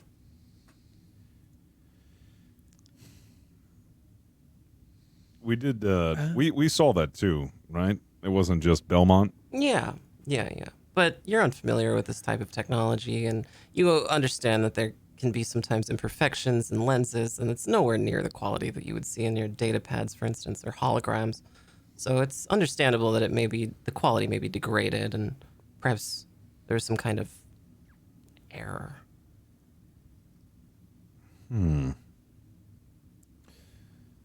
When do you guys want to get out of here? Because I still needed to give that, not that it's a pressing matter or anything, but, I do still have this large informative pamphlet on the nuances of corn dog vending. I wanted to get to that corn dog vendor. Yes, I would like to get to the planned place as well at some point. Yeah, so maybe we just hang out just a little bit longer before we head out, but Belmont does seem to believe that he's found something or something's off. I can't help but agree. There definitely is something going on. Well, there's something a bit weird with the replicator. He's got this weird makeshift replicator downstairs, but it's like a projecting replicator. It projects it to an area rather than in a confined area. Interesting. And it's never worked before, but it instantly worked today. Maybe we should start doing some tests of our own, just to, be sure, because wouldn't you agree things have been rather odd as of late? Like I stated before. I mean, it was weird that the projector just kind of exploded. Right? Yeah, it seems like I don't know everything. If his fan's ass is that powerful. I mean, not to be weird about it, but I mean, it is a decent ass. I could see maybe not being able to handle it, but might be something more to this. I feel like there has to be something more to this. We should try running some experiments of our own. Everything seems to be going right. All right. Replicator's all fixed. With Mom being asleep upstairs, we can probably sneak out. She won't be up again for the rest of the day. Her back is always an issue, so I'll just send her a message on pad for when she wakes up. We can get going. Very well. Well, where do we want to go next? We can go to the botanical gardens, or we can go to the hot dog vendor, or the corn dog vendor, I'm sorry, or what did you have in mind, Eric? What did you want to do? Well, if we were where we think we are, I had several conferences on my schedule to attend at Starfleet headquarters. Yeah, let's go to the botanical gardens. Oh, that sounds wonderful. All I don't right. think I've ever been. Well, everybody's heading out into the shuttle, which is parked outside, still warm. The shuttle is piloted by Lieutenant Ram and lifts away with the grace of a seasoned pilot, such as yourself, Lieutenant Ram. The ship takes you from Michigan all the way to San Francisco, the place of the headquarters of Starfleet. Starfleet Academy is located there. The Federation hub, the main sort of Federation buildings are located in San Francisco as well, along with all of the quote-unquote tourist attractions you might find at a place like San Francisco. There's Chinatown, there's the Painted Ladies, which are ancient homes that were designed with vibrant colors. The colors have been changed numerous times and updated with modern acrylic and poly material paints, but are still just as vibrant as they used to be, although the inside is quite old. Built from the ancient redwoods that lived and grew in San Francisco. The botanical gardens are situated in a large park in San Francisco. It is a structure that is essentially a large greenhouse and is about almost a kilometer and a half long. It is enormous, this structure, with a geodesic dome that surrounds the center of this building. And you see this dome through the skyscrapers and monuments in San Francisco. You land at a designated shuttle spot, land the ship expertly, Lieutenant Ram, good job, and walk out in mid-afternoon in San Francisco, about 20 minutes after taking off in Michigan.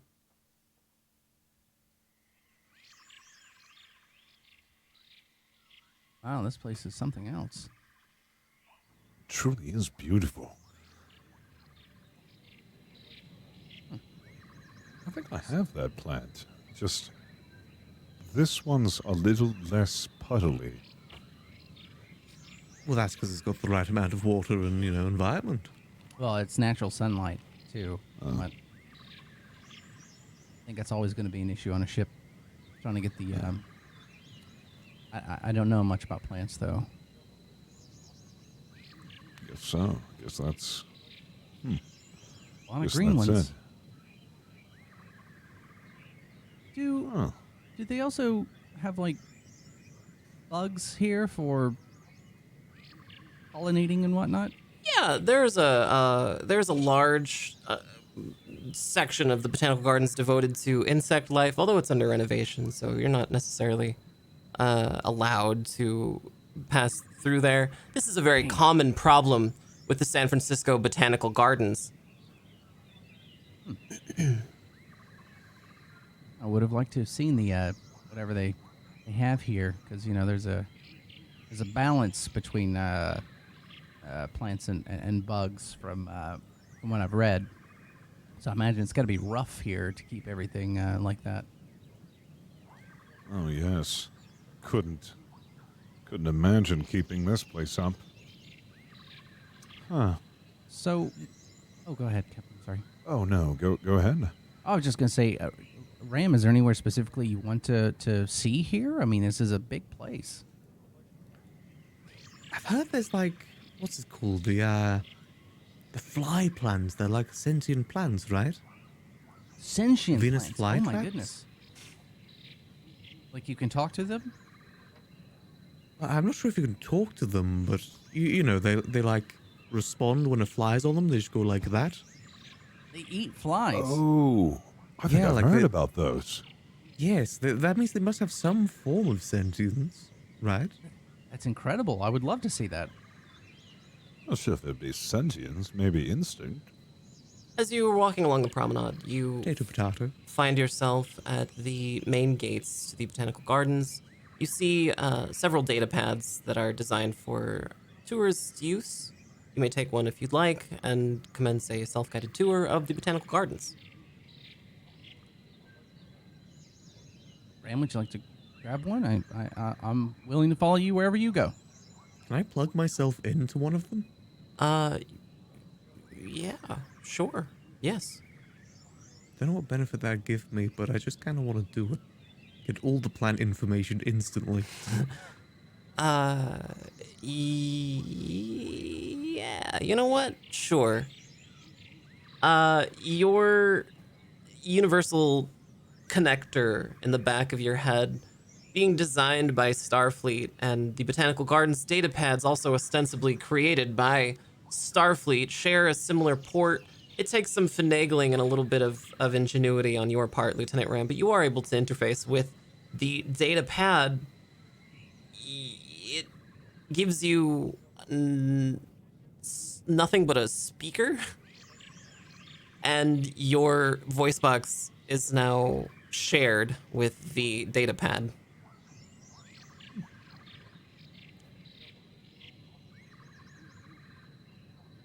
I'm fine with that. I'm guessing that'd be a Welcome way to the for. San Francisco Botanical Gardens. You've opened your mouth, and the data pad now speaks for you. Would you like to commence a self-guided tour?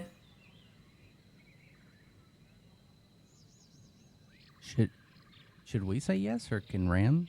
Ram, do you say yes to that, or? Yes, we would like to start a self-guided tour. Wonderful. Please proceed to Exhibit 1. After you, Ram.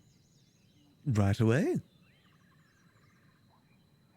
The crew proceeds to a large sign that says the number 1 on it, and you are treated to a view of several tulips. Before you are tulips, known as tulipa, form of genus of spring-blooming perennial herbaceous bulbiferous geophytes having bulbs as storage organs. This plant originates on Earth.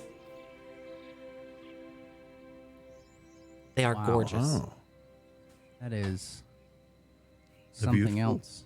Yeah, I mean, you guys keep green plants. You should have flowers in your space. This is You could brighten up the ship, right? I think that Cool. one gets close and goes.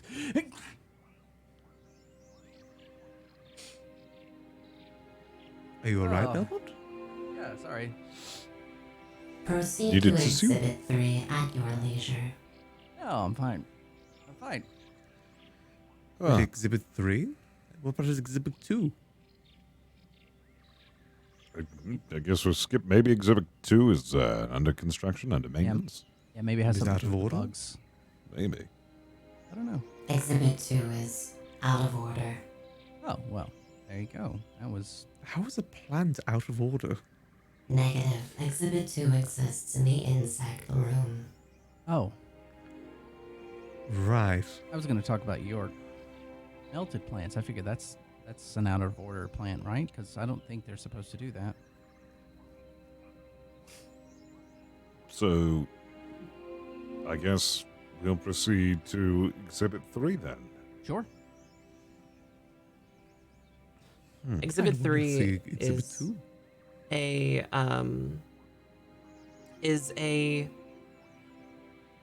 sort of a green vine, and it's behind glass or some kind of transparent aluminum barrier that you can see through.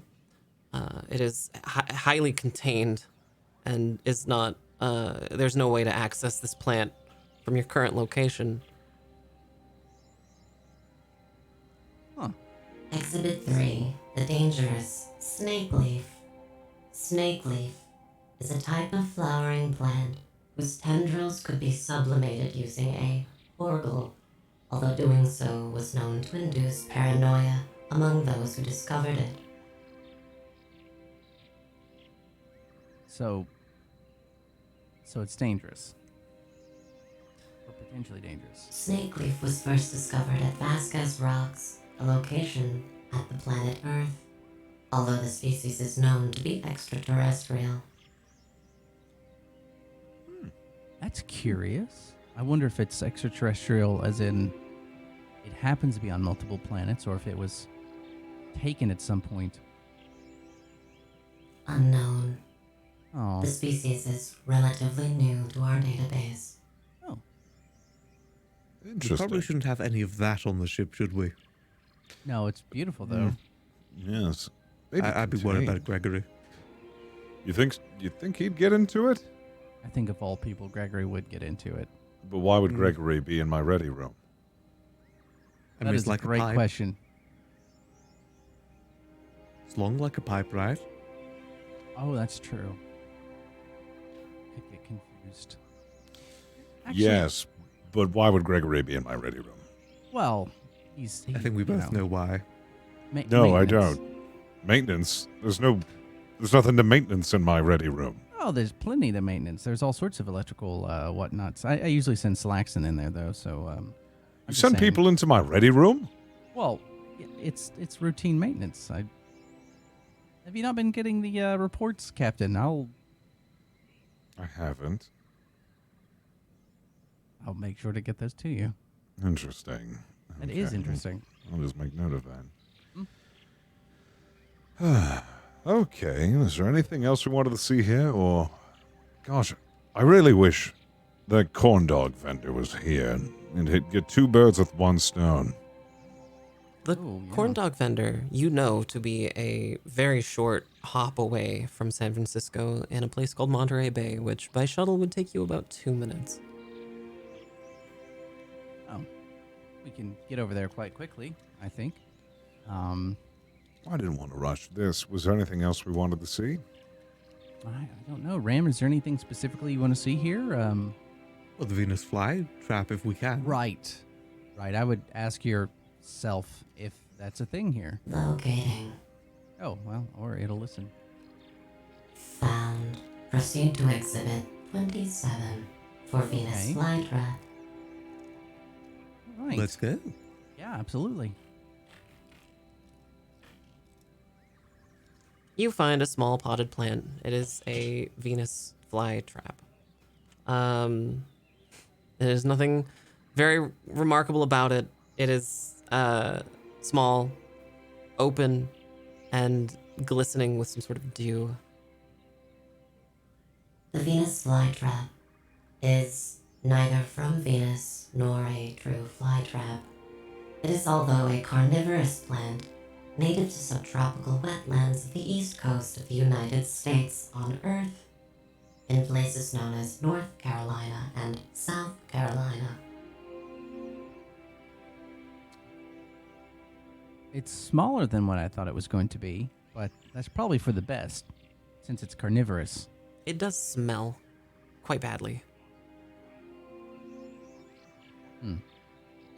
Reminds I me just of those think it's corn neat. dogs. It does remind me of the corn dogs too. It's incredible. I mean, I think anything. Is this a natural occurring plant? Is this something that has been crossbred, or is this something that just evolved over time by itself? This is a plant native to Earth in the Sol system. Okay, so this is a natural occurring carnivorous plant on Earth. That's incredible. Yes, it is. I didn't know we had this on Earth. I didn't either. This is great. Really? I mean, it's a pretty well-known plant, I'm pretty sure. I've never been a plant person. Well, I You could have. I probably eat a haven't heard corn of it. dog if you put it in its mouth. You want to try that? We should try should. that. We're doing Yeah. it. I'm not sure if we can do that here. I'm pretty sure we'll get arrested. Well, Pretty sure let's these go plants to are the protected. let's go to the vendor and let's get a corn dog and let's feed it the corn dog. I want to see this. I think we can probably get something like this for the ship. Surely. I mean, is this Who, a Shirley? Is this a endangered plant, or are these grow in abundance in the Carolinas? This species of plant exists only in captivity. Oh. Yeah, we might have a hard time feeding one a corn dog. Shoot. Why not? Come on, live a little. I suppose we could go get a corn dog real fast and From- maybe pop back over. From your location inside of the Botanical Gardens, Captain, you hear a familiar sound. Corn dogs! Get your corn dogs! Corn dogs! Right here! Hot, ready corn dogs! Wait. No, something is... Why is the corn dog vendor here? Well, it is close by. I guess it's okay to assume that it probably frequents multiple locations throughout the day, probably due to volume of the location, I suppose. It is a little lucky.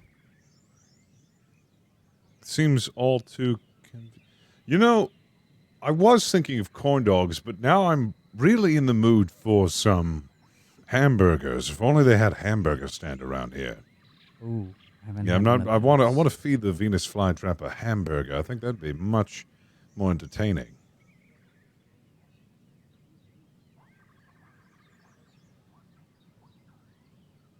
I think we only have the corn dogs, Captain. Corn dogs! Get your corn dogs out here! Right what this this way. Step right up. Okay, well, I guess we'll. Okay, maybe it's just another coincidence. Do you have your manifesto ready? It's an informed pamphlet. Right. Informative pamphlet. We'll go with that. Yes, I Informative do. pamphlet. But it's long. At this point, it's more a short novel than really a pamphlet. But yes, I have Shows it that with you're me. passionate. Yes, it does. Let's Do you- go. So as the crew is walking out of the Botanical Gardens, Herrick is the last to exit, and out of the corner of your eye, as the rest of your party is walking down the steps out to the hot dog vendor, you notice out of the corner of your eye something move in an unnatural way. Your eye is drawn to the insect exhibit, which is behind a force field. The lights are off, but you saw something.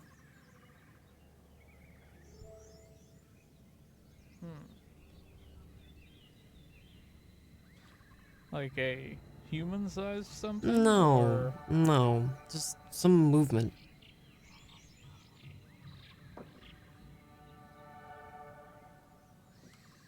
Everything all right? What did you see something? Could have been a wisp Something of is hair. moving in the dark exhibit.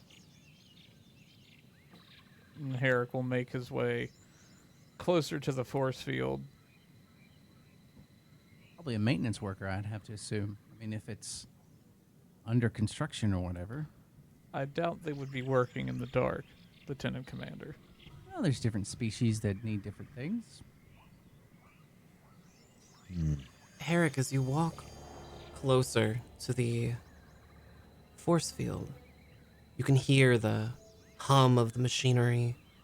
You can see the darkness of this exhibit.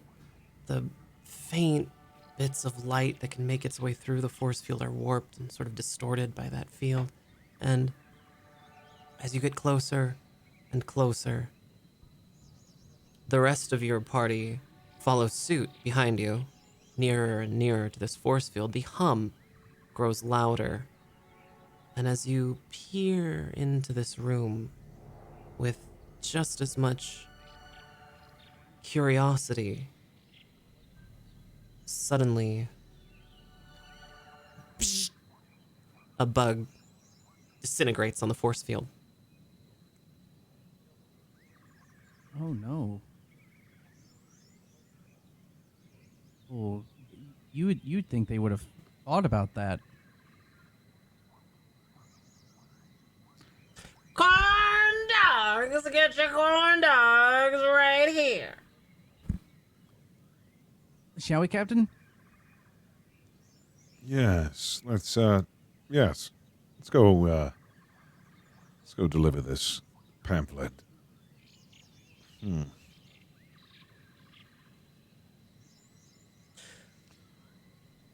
The corn dog vendor outside, the small Ferengi man at the corn dog vending booth, is the exact same Ferengi who sold you corn dogs at the Monterey Bay Aquarium and Cetacean Institute several months ago. The corned dog vendor is selling a family several corned dogs, along with other food items. There's something you can identify as hamburgers. Oh, look at that, Captain. There you go. Just be a little bit of latinum. The tourist family hands over some pocket change and just kind of looks at each other. I thought Earth didn't take currency. That is curious. Ferengi trying to make a profit on Earth. Is that a part of your pamphlet, Captain? No, it isn't. I mean, with there not being any currency, I didn't even think about that. Yes, hello. Hello, can I interest you in some fabulous corned dogs? We've also got ham burgers, brand new, right out of the box. How can I take your order, sir? Do you remember me? The Ferengi's eyebrows kind of... Ferengis are small, hairless, large, bulbous heads, and the males have enormous ears. And this Ferengi is glancing you up and down, and I don't owe you money, do I? No, but you owe me an explanation. Well, I don't see how I could owe anybody anything. I keep my business only in the tippy-top shape. What can I do for you? Can I interest you in a corned dog?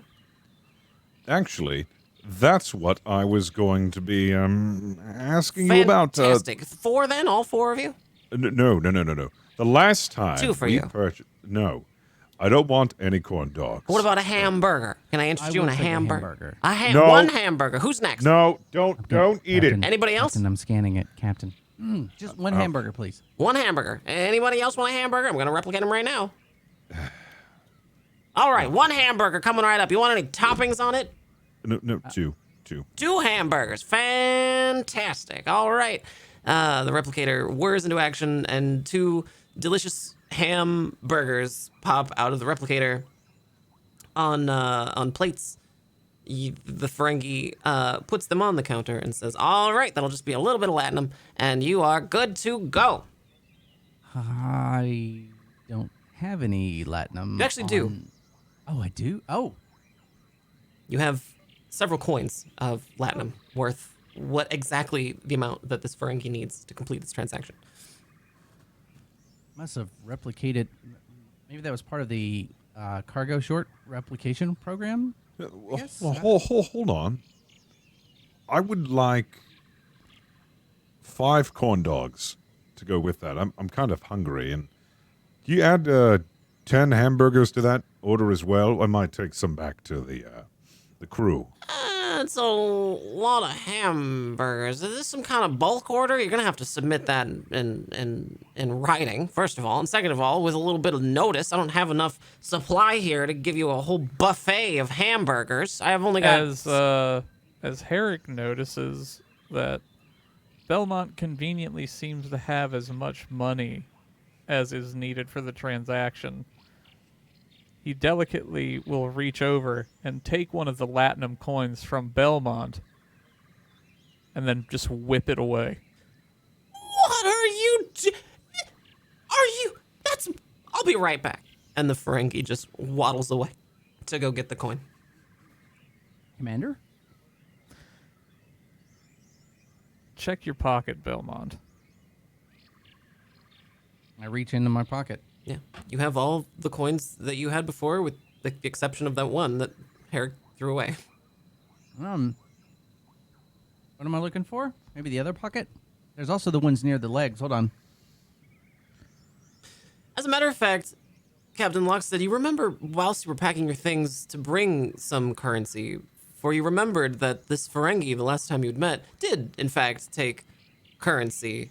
And you understood that you may be able to get some kind of something done had you brought some along with you, should you meet the Ferengi in person. And you sort of remember giving some to Belmont, too, just in case you needed to convince this Ferengi of something. Oh, well, I mean, I have some spare change on me. It's weird.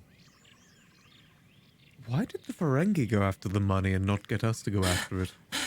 All right, okay. They- Okay. I'll tell you Well, so far I've got 1 Latinum coin, which is enough for about a bite of a hamburger. Can I get the rest of your bill, please? I'm sorry. Here you go. And then I Thank hand you. over the rest of the money. Enjoy this hamburger. Fleek is only serving the best here at Fleek's Corn Dog and Hamburger Emporium. Oh, okay. And that'll be another one for you? You know what? Yes. Could you, I would like a bulk order. Like, how much can you give me? Like, the most you can give me. The Ferengi's tallying up supplies. I don't know, maybe, I could probably do... I mean, it depends. The Ferengi's getting a little sweaty. It sort of depends, like, how much money? What's your budget, you know? I don't get the sky's the limit for our budget. I'm The a Ferengi very hungry captain. may have just how much had a can heart you make attack. me? Well, I think that we can fulfill just about any kind of order that you would like, Captain. Can I interest you in some sort of a discount program, perhaps? Maybe the first 1,000 orders, you get a 10 free, maybe, or something. Is everything all right? Yes, everything is wonderful. Well, I think I'd like 5,000 hamburgers and 10,000 corn dogs, please. Captain, are you catering the ceremony? Are you Yes. having him cater the I think Don't you remember I always cater the ceremony? Ferengi is nearly in tears. Okay, let me just do some calculations here. And pulls out a little Ferengi data calculator, operating at this intense speed. Okay, this looks like it's gonna be about 1,000 bars of gold pressed latinum. When can I expect payment? I'll need to purchase supplies for the replicator. Immediately. I have that on me all the time. My personal purse. I always have that much latinum. The Ferengi crosses its arms and just... Okay, look, buddy. Look. You don't have to come down here from your ivory tower or whatever just to mess around with the poor people of the world and the galaxy. You know what? I'm not gonna put up with this anymore. You can go. You enjoy your hamburger. The rest of you can go. And the Ferengi snatches the hamburger away and starts eating it. Well, that was unnecessary. Well, I can split my hamburger if you like, Captain. Okay, well, I did also have something to give you. This is something I've been working on. I don't want your script. Okay, well, I'm just gonna leave it right there. You can choose to take it if you want. I won't. Good to know. Okay, well, I didn't really care anyways. Well,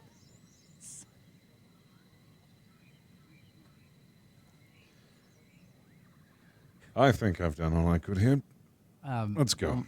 Belmont's scanning the burger before he takes a bite just to see if anything other than what he should know to be cow meat is in it. Yeah, it's actually not cow at all. It's ham. It's ham. Yeah, it's pork.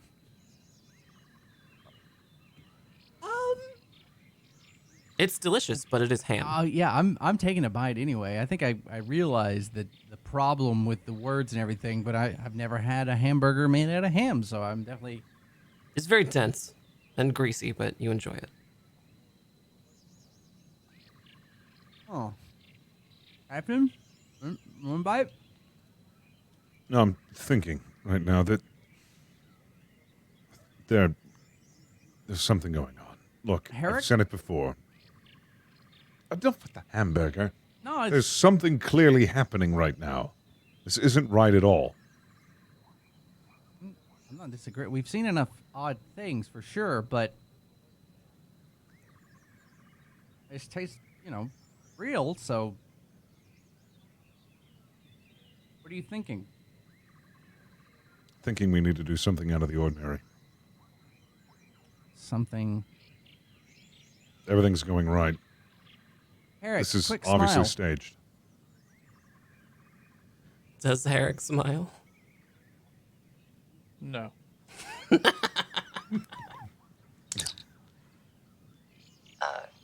Captain, Yes? this is Admiral Black.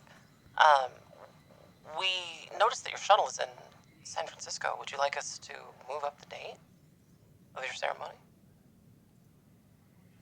No, we'll be right over. All right. Well,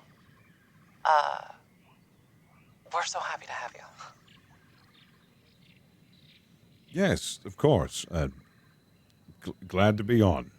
All right. Well, I don't want to say prepare a little speech, but, you might want to prepare something to say when we give you the awards.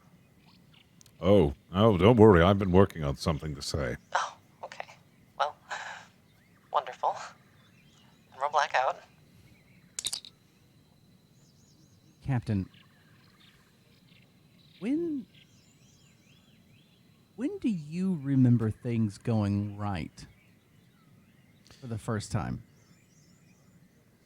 Actually, also Commander Herrick, you have a sharp mind. When was the first time something on the ship went exceedingly well? Recently.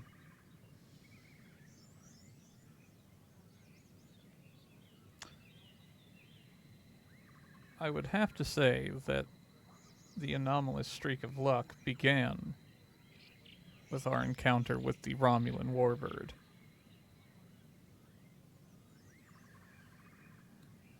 Right. But we did take damage during that. So it wasn't a... But no hands were lost, and ship's functions were restored in record time. That is true. You think it's possible that this Romulan warbird hit us with something other than your standard missile? I'm wondering about the system that we were in beforehand.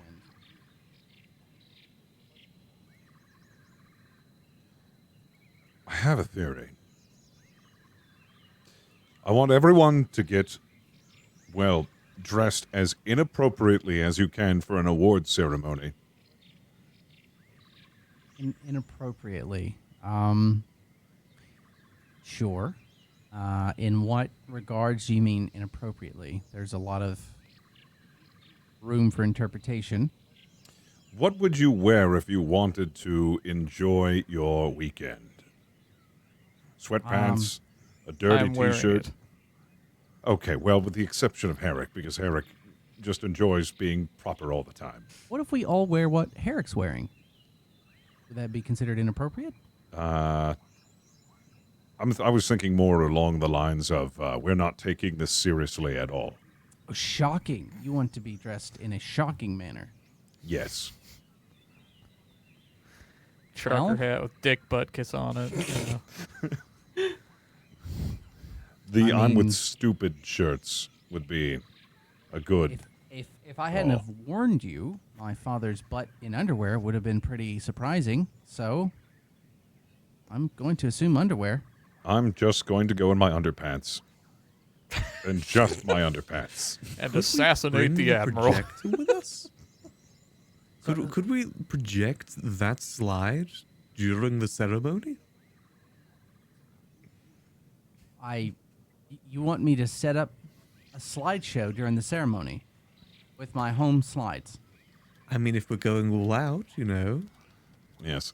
I also have prepared a script for my speech, and if it is the same warbird that I think it is, this might break whenever we're in.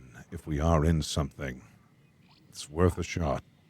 We'll have to swing by my mom's house, and hopefully she's still asleep. Otherwise, we're going to be stuck there for a little while.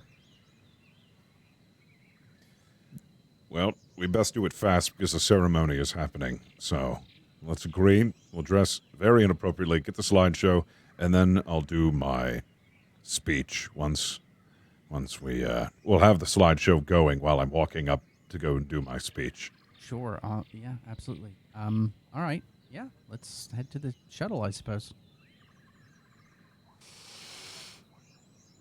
Okay, well, the crew of the USS Loveless, the bridge crew, boards the shuttle that manages to take you all the way back to. You said you're picking up the projector. projector? Yeah. So you fly back to Michigan. It takes only about 20 minutes or so. Grab the projector and bring it back to the shuttle. And you're attempting to locate clothes that are shocking in some way? I think I'm looking through Earth's history at various undergarments throughout the. Sure. Yeah, the computer is pulling up list after list of pictures of lederhosen, of parachute pants, of I think spandex. I think I stop on 1920s and I find a flapper girl outfit. Sure. Well, you being in Starfleet understand that there is no longer a delineation between men's and women's clothing, where it's to the point where it's not unusual to see a man in a dress, for instance, as in uniform aboard a Starfleet vessel. Absolutely. However, a flapper girl's outfit is definitely form-fitting, and shows a fair amount of thigh. Are you planning on wearing like a garter belt with I like The most flirtatious way possible, like I think I'd probably have a hat with the feather sticking out of it, sort of style, a very very tight outfit.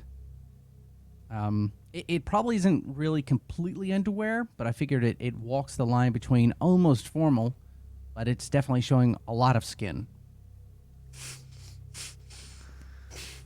Oh, boy. Okay, so Lieutenant Commander Belmont replicates a flapper outfit. Very authentic flapper outfit with a small hat that clips into your hair in a way that you're not entirely familiar with. It takes you a moment, but being an engineer, you managed to figure it out. Oh, thank God. Also, 2 garter belts, which you are also unfamiliar with, made of elastic, and also nylons, which you have worn before, have never worn before.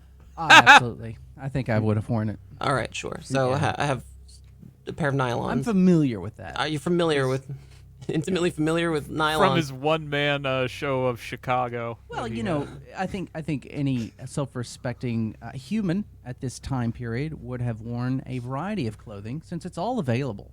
Anyway, Sure. and I got to tell you, they are slimming. Give them the old... Okay. And So Lieutenant Commander Belmont has an entire authentic flapper girl outfit with short booties, like boots, little tiny Mary Janes with a short heel on them, so you could better tap dance. absolutely. And glitter. What color is it? Is it red? Is it black? Is it? Oh gosh. Actually, I think it's yellow. Yellow, a yellow flapper dress. Vibrant yellow. Okay, Yeah. with Oh, the boy. with like the little beads that flap around when you do the Charleston. Okay, People sure. are gonna hear me coming. Sure. Okay, perfect. What about Lieutenant Ram? Lieutenant Ram, are you planning on doing this? Lieutenant Ram deletes his flapper outfit looking at Belmont. I probably wouldn't go that extravagant. Like, it's Well, just like some cat ears or something. Cat ears?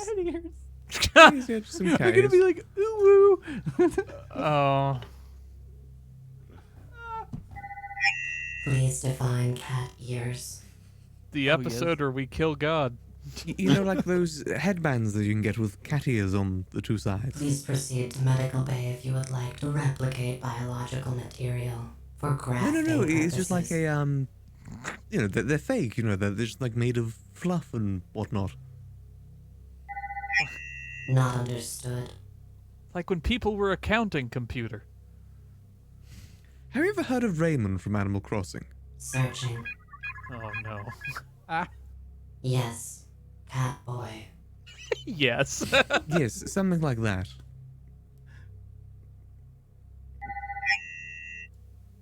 Affirmative. Nice. The computer is pouring over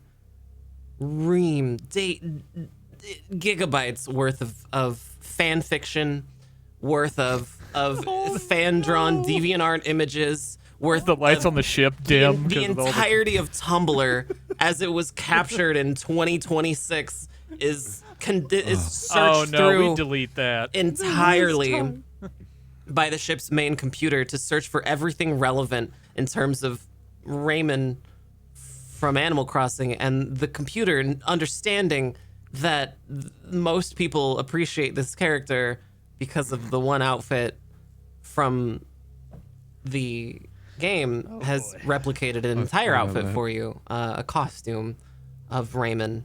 However, it is the most popular costume for Raymond, the French maid outfit. Forgot about that. No, you didn't. No, you didn't. I just wanted cat ears, man.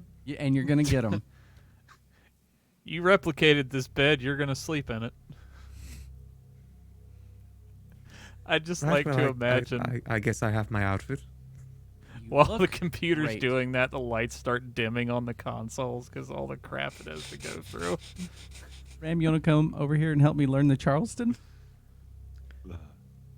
I guess. Never tried it before. Oh man. Boy, this is doing it for somebody. I'm not sure who. Oh boy. Captain Lockstead. What is happening? What are you doing? How do you Captain- one up us? Priscilla, queen of the starship. I become Sailor Moon. Oh, no. I think the captain will wear a #1 captain T-shirt, but he wants it replicated with a lot of cheese dust smudged in various places with handprints and stuff. He'll also be wearing boxers with hearts on them, and he wants replicated one of those drinking hats with the straws that come down. Yes. And which will also say #1 captain on that. And I'll also replicate like a bag of cheese doodles to like carry with me. Explain Koozie the bandolier. thing you covered in cheese dust. What was that? T-shirt. Yeah, my A t-shirt's t-shirt. just gonna be covered in like cheese dust smudges. So, like I was wiping it on my shirt. Okay, sure. Does the T-shirt have anything else on it other than Cheeto dust? An exploding Romulan warbird on the back of the shirt. That's badass. And a bunch of ha ha ha. Pretty And badass. like All a right, caricature okay. of me like laughing like as Peeing on it like the Calvin and Hobbes sticker. like peeing on it. Oh, okay, sure. Wow. I mean, you must have researched so much like '90s culture shit to come up with that.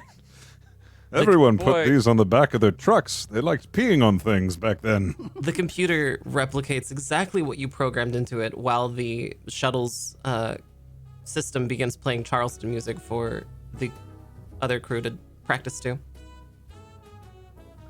And you foot go, yeah, just like that. So the computer has replicated your outfit perfectly, Captain Lockstead, down to the Cheeto dust.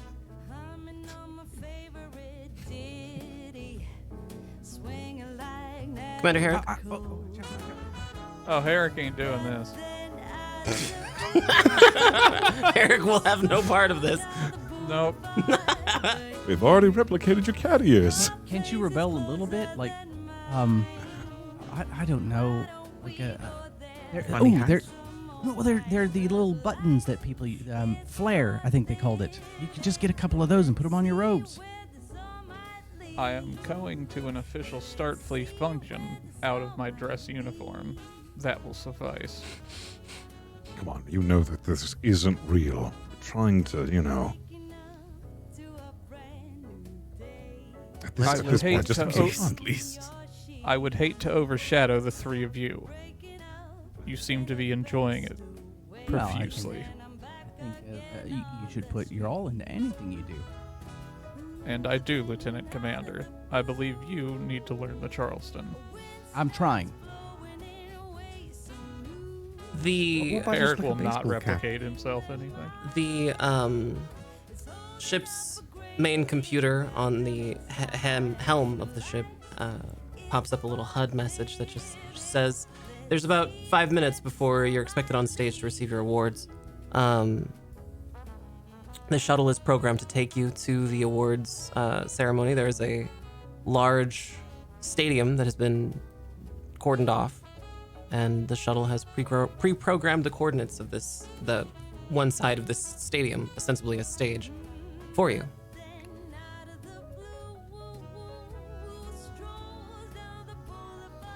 I think I don't know. Has a captain gotten in on the Charleston, or is it just Ram and I? I don't think I would be trying to learn the Charleston dance. No, Fist. You know what he needs to wear is a pair of Zubas. What's a Zuba? Oh my god, hold on. It's pants from the 90s, and they are... Oh, I could have looked like Crisscross. Now I'm disappointed.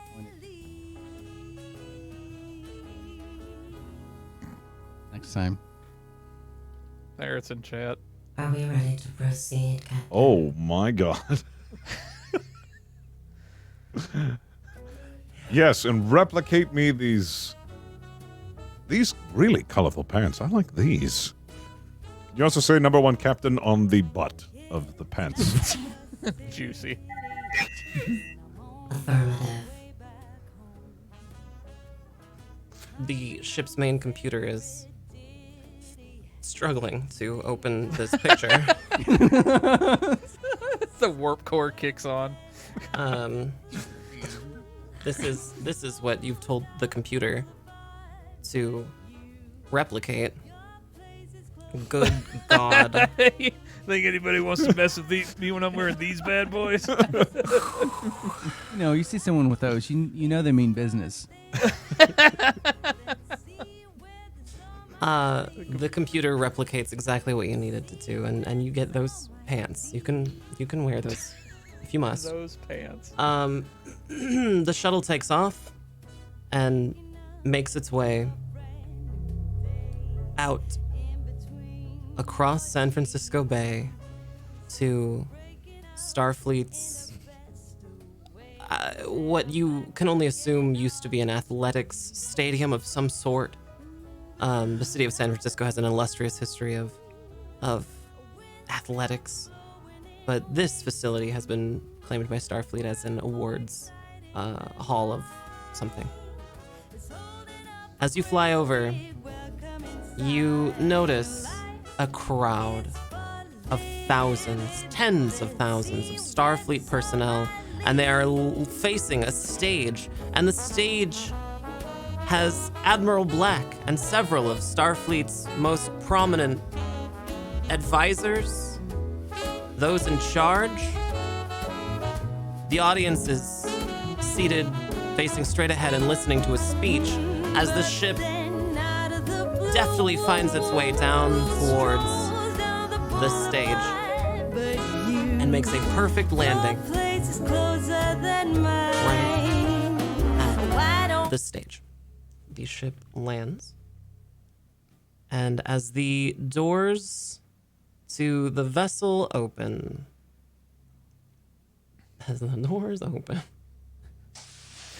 you are met to a applause.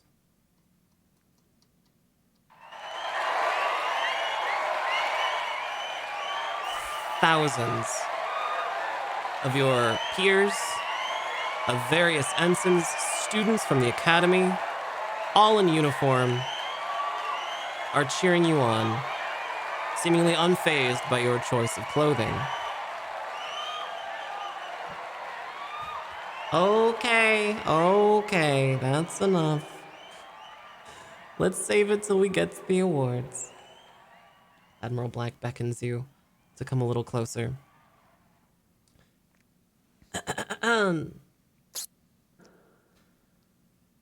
So, I'm sure that we're all happy to see the crew of the USS Loveless here with us today.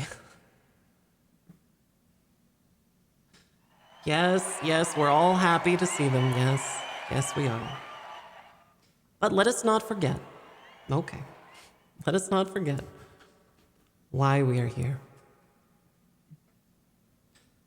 Ada Lovelace was an English mathematician and writer, chiefly known for her work on the mechanical general-purpose computer, the analytical machine. The Starfleet personnel have ushered you over to a seat. You are seated behind the Admiral Black as she delivers the speech.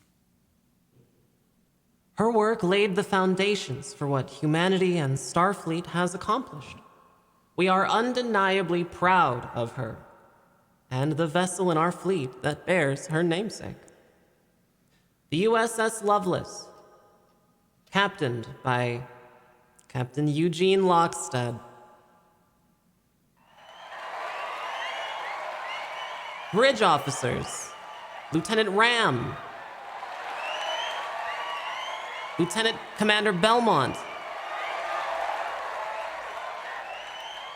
and Commander Herrick.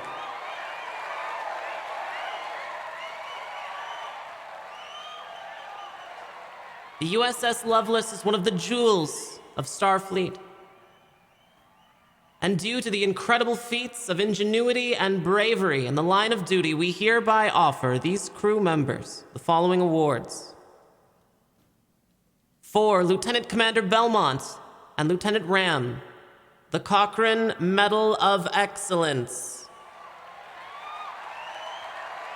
She turns behind and sort of gives you a kind of a look for your clothes and has you come up, and somebody hands her a large box to take out a medal, and she pins it to your flapper dress and just kind of says, interesting choice of clothes. Well, it's from the 20th century. It's very fancy for that time period. Well, your legs look fancy. She pins it on your dress. Lieutenant Ram, she pins the Cochrane Medal of Excellence on you and just kind of gives sort of a quizzical sort of, okay. Let's You're not question it. I won't. It's okay. You're an android. We'll push an update for that later.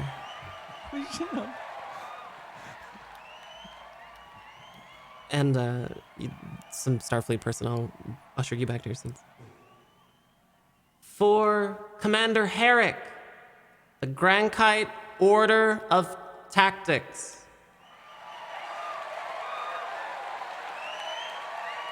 She ushers you up to the stage and gets another box with another medal and says,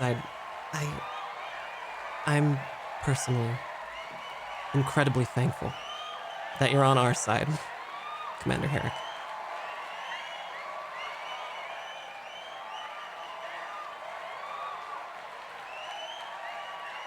It is an honor.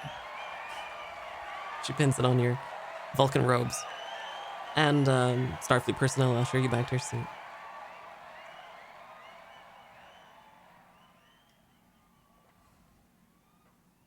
And for the captain of the USS Lovelace, I would like to award the Starfleet Medal of Valor, Captain Eugene Lockstead. She looks behind her, and sees you in the Cheeto dust with the hat, and just sort of, I thought I said wear something nice. There's pictures. And you see people with little visors, like blinking and flashing lights at you.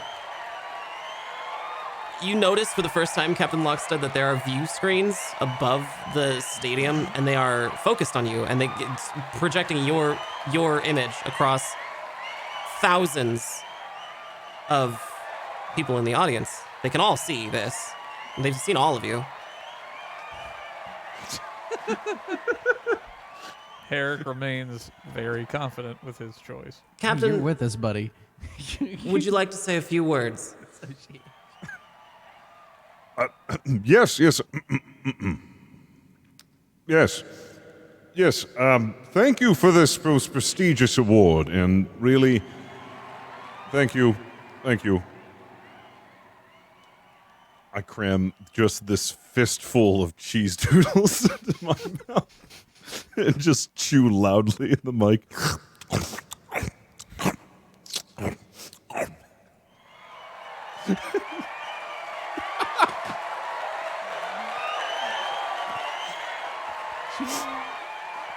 Would I must Lockstead have say- ever eaten cheese doodles before this? No. You see somebody. must- You see somebody in the crowd just say, "Eat another one!"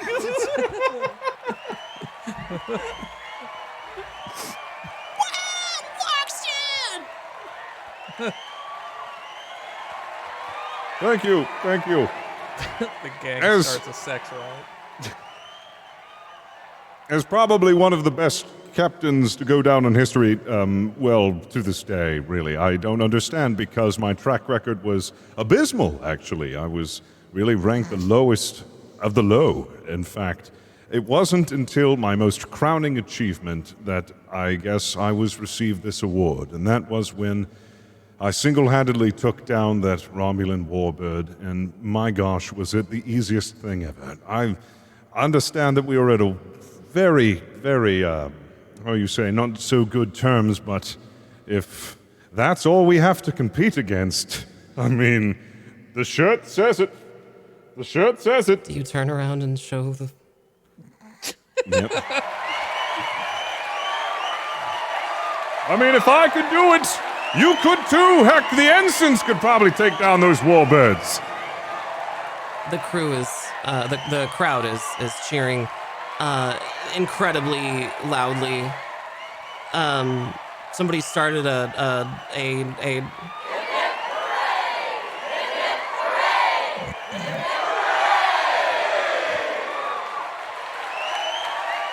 Now, my incompetence is far overshadowed by the incompetence of the Romulans, if that is the best they have to offer.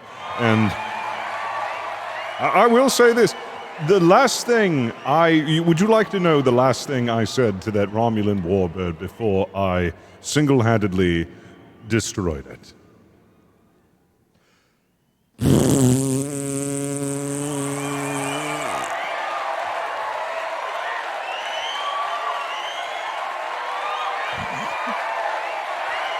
I'd like to just continue that raspberry for as long as I can until it just putters out into nothing.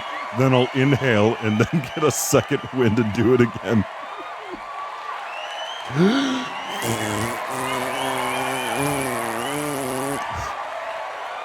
You look behind you, Commander Herrick, and see Admiral Black making the little gesture too, like this guy.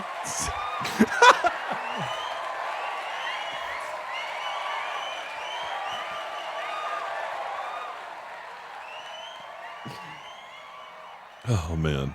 I think at that point I'll like kick the podium down. I'll just like Crush an ensign in the front row. Lockstead out. Boom. You'll kick the podium over? Yep, I just want to heavy foot the podium over and then throw up my hands and like metal signs and just be like, "This is what defeated the Romulans." You Throw your Cheetos into the crowd. You kick the podium over, and it does crush several people in the audience.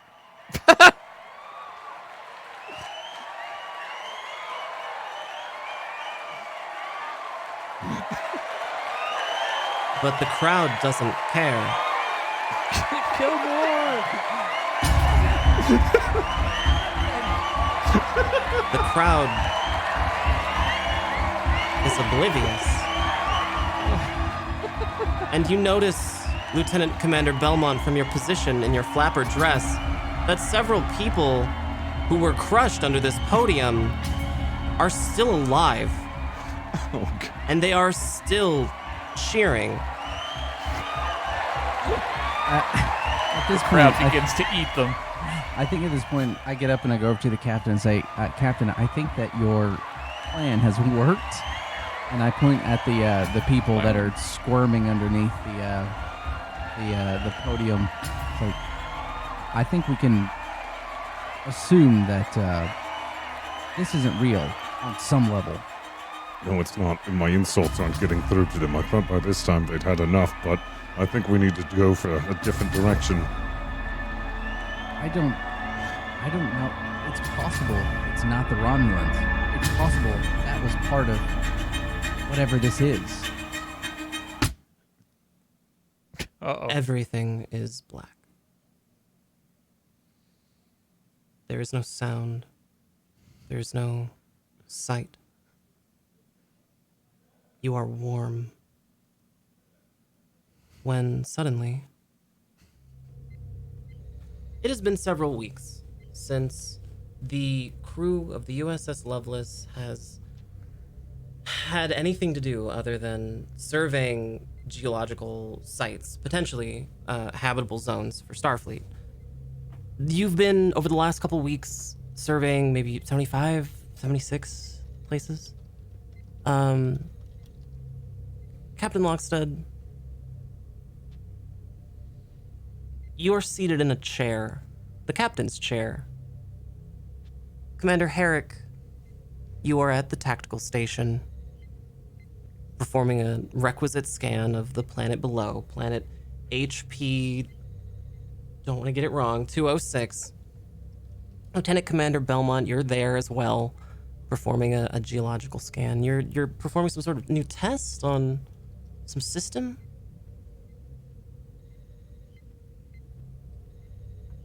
Is that right? Yes, I'm trying to figure out the electrical flow and see if I can get it a little bit more efficient. Sure. Yeah, sure. Lieutenant Ram, you're at the helm, yes? Yep. Yeah. And what are you doing? You've parked the ship, stopped it in orbit above this HP 206 planet. Yeah? Right. Something doesn't feel right, does it?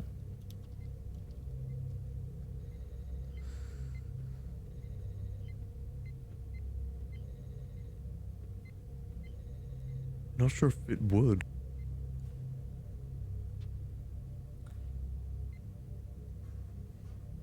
It's been several weeks since you've had any kind of opportunity for rest. Maybe you're feeling a little overworked. But you can certainly feel some sort of sense of deja vu. Captain, how are you dealing with the monotony of being weeks aboard this ship, doing the same monotonous task over and over again? Let's see. That's fly. No, let's fly. No. Just can't seem to one of these is going to stick. These ancient 90s slang terms just don't seem to be doing it.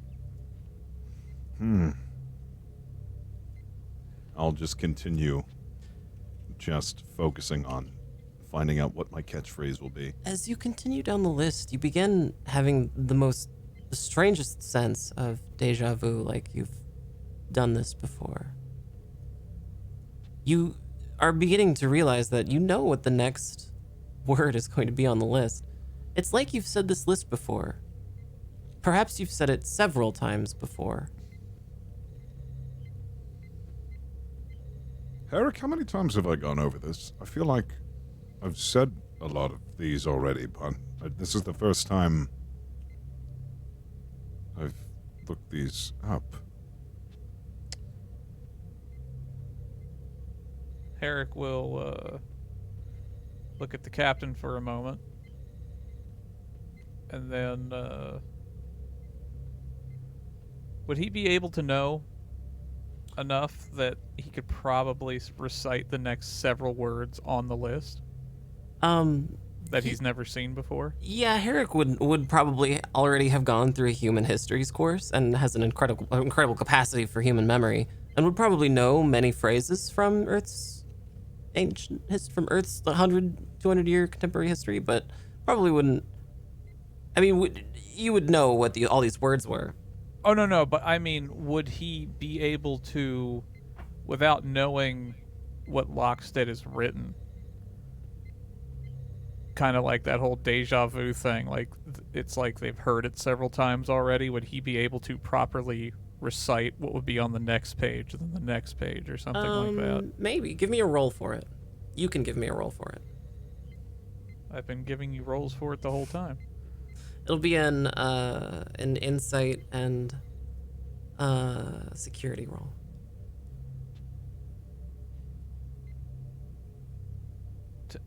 Complication of 1. Full success. As a matter of fact, you do know what the next few words are. If I may wager a guess, Captain, and then he'll recite the next few words in order. Am I correct? You didn't peek, did you? No, sir.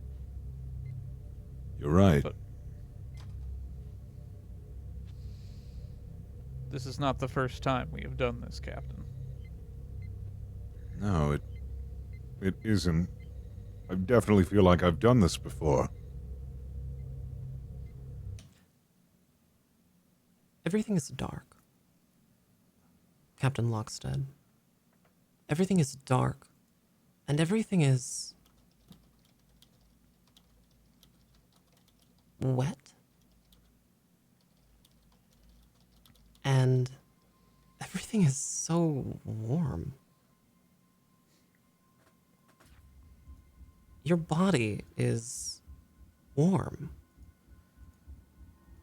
Your face is warm.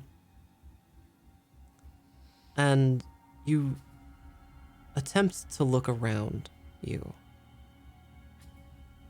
But your head is kind of restricted. And you manage to push against this restriction and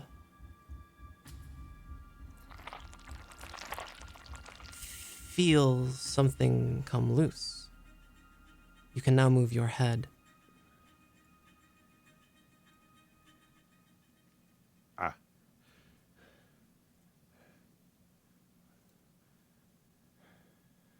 Hello?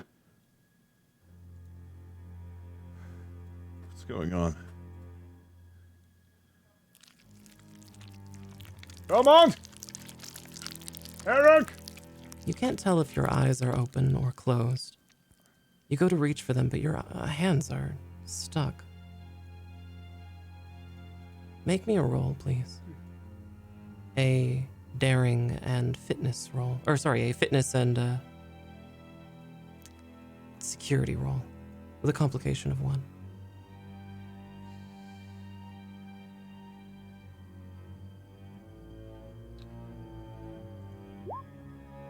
Partial success. You managed to get one of your hands free and bring it to your eyes. You realize that your eyes have been glued shut by some substance. And as you wipe it away, your vision comes closer and closer back to its normal state. You are in some kind of room. It is still blurry. It is still difficult to see, but you are certainly in some sort of confined space. There is not much light, but you can hear from outside of this space some kind of wind. The air is musty. The walls appear moving. And you notice several other pieces of furniture? Some sort of rock or substance, large and jutting out of the floor. As your eyes begin to focus, you see that it is very much the same sort of tub that you find yourself in now.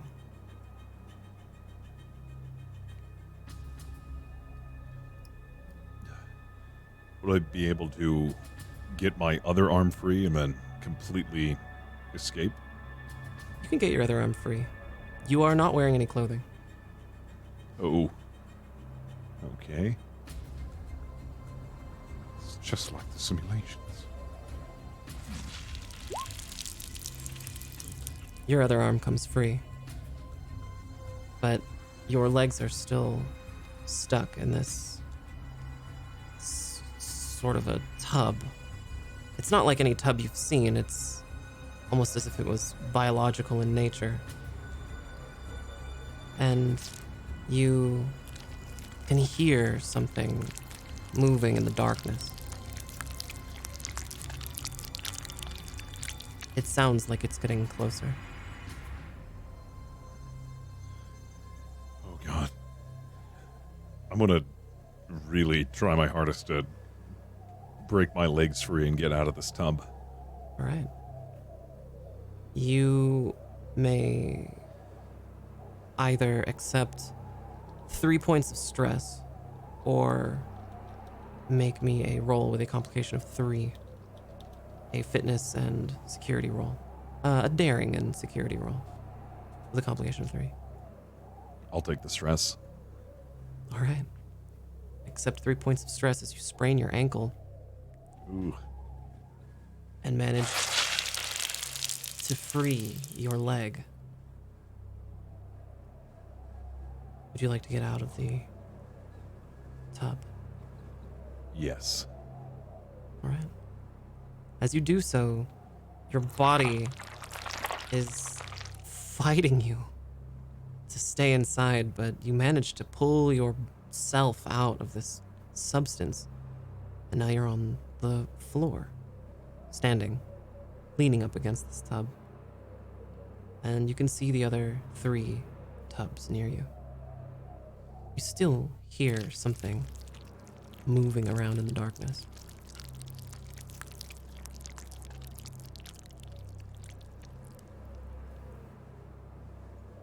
I'd like to, there's nothing around me that I could, is there anything around me that I could, like, hide and, like, is it You can an make enclosed room? Yeah, you know, we'll do like Or- a little perception check. You can do a insight and we'll make it an insight and science roll with a complication of 2. Alright, do that. Oof. Partial success. You don't see anywhere to hide, but as you look down, you notice that your body is emaciated and your face has grown facial hair longer than you've ever had. It's difficult to stand on your own power because your entire body has been starved.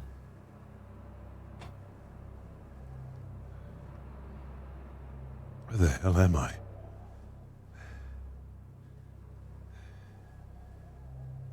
I'd like to make my way out of the room. Just like sneak out. Sure. Yeah. You begin to take steps, slow, careful steps out into the outside and find yourself on a very familiar planet. It's the surface of the planet you were scanning moments ago, HP 206. And the winds are enormous. It is habitable, barely, but it is very cold, dusty. This wind might blow you over.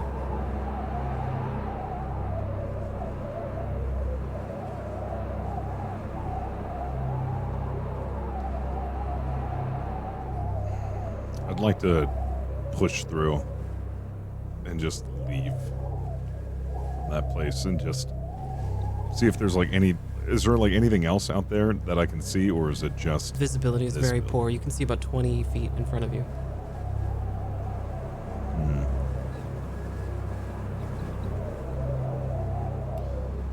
I like to push forward and just leave. As you continue walking, the rocky substrate begins to turn to grit, sort of sand, and it clings to your body in the most uncomfortable ways. And you are further and further away from where you were in this cave. You see nothing. You've reached a point where you cannot see around you more than 20 feet. You can only see your footprints.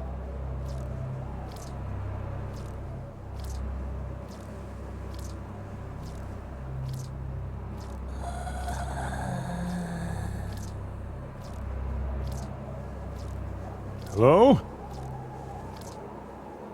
You see no one.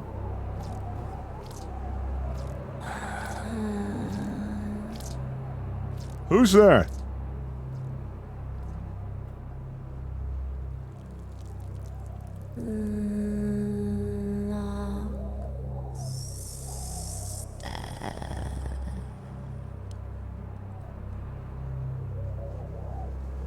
Who is it? Who is that? Why do you leave?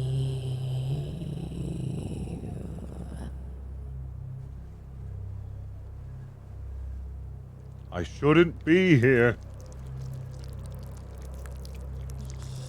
You belong here.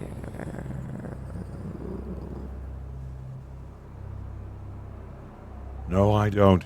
I don't belong here. Where is my crew? Where is my ship? From nowhere, seemingly, you turn around in a panic and see Admiral Black. And she's just standing there in her full uniform, or that dress uniform like she was at the ceremony. And she's right next to you, in your face, in your bubble. Captain. Admiral? What are you doing?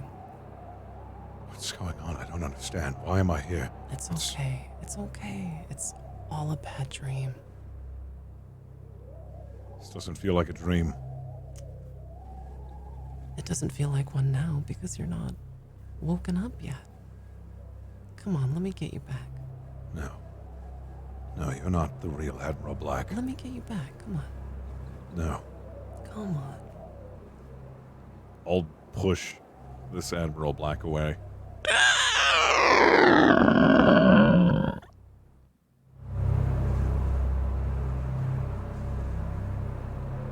Admiral point blank disappears.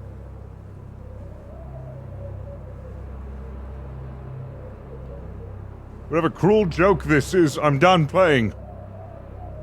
Come. It's not going to happen. Now you explain to me what's going on here right now.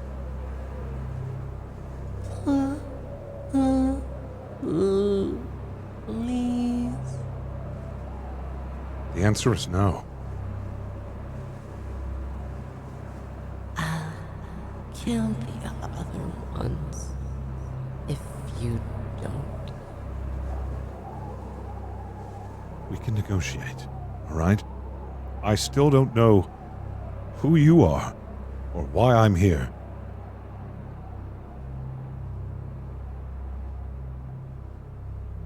Sure, we can reach an agreement.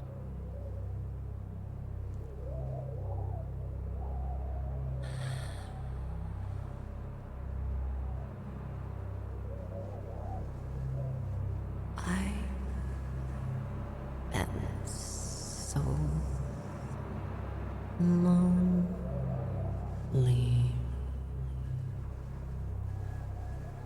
Well, maybe I can help you.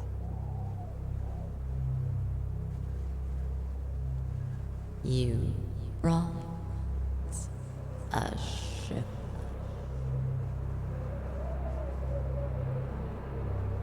I don't remember landing on this planet, but I do have a ship. Landing is one word for it. You are racked by memories of some major malfunction in the computer system which crashed your ship here. Loveless, in your memories, suddenly is a core of what it used to be. The screams are louder and louder in your head as you remember trying to get everyone out safely. You remember weeks of using the science bays as housing, but it wasn't enough for everyone. Replicators were offline. There's very little to eat on this planet.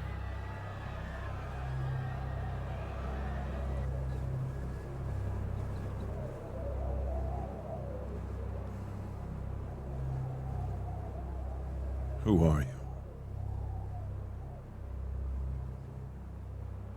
I live here, just like you.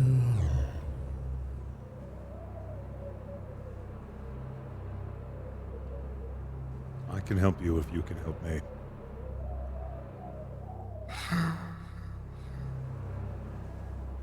I need to find my ship, then I need to find my crew. We need to get a distress signal so we can get out of here. And if you can help me do that, No. You will leave me.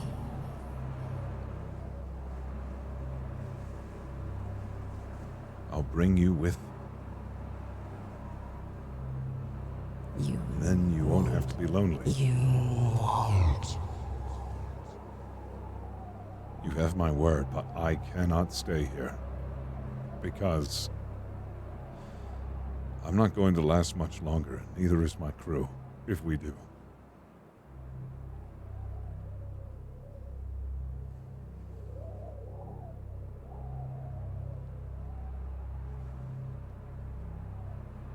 The fog, the wind, the substrate, the dust that has been blocking this vision, your ability to see, clears. But only in one direction. And it is a tunnel through this mist, this fog, directly back where you came from, into the cave.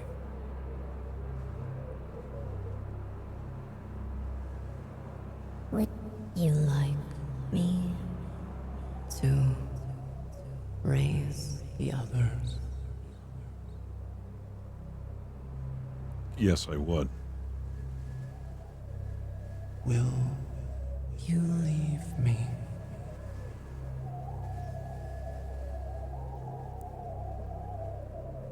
like I said, if we get help, we'll take you with us. We won't leave you alone.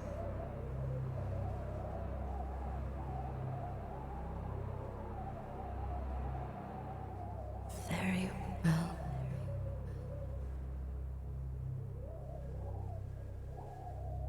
Fist, roll me a daring and a presence and command roll with a complication of 2. Presence and command. Complication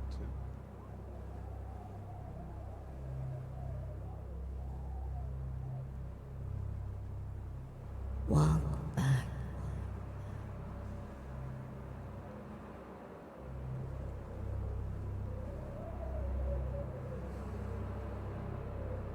I'll proceed. Very good.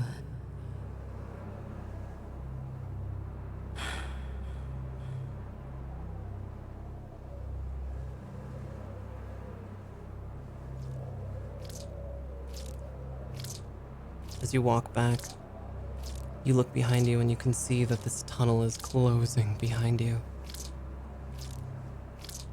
And you're walking through the main sort of cave entrance, and you can see your uniform and equipment along with everyone else's uniforms and equipment at the front of this cave in a big pile. Pick up that weapon.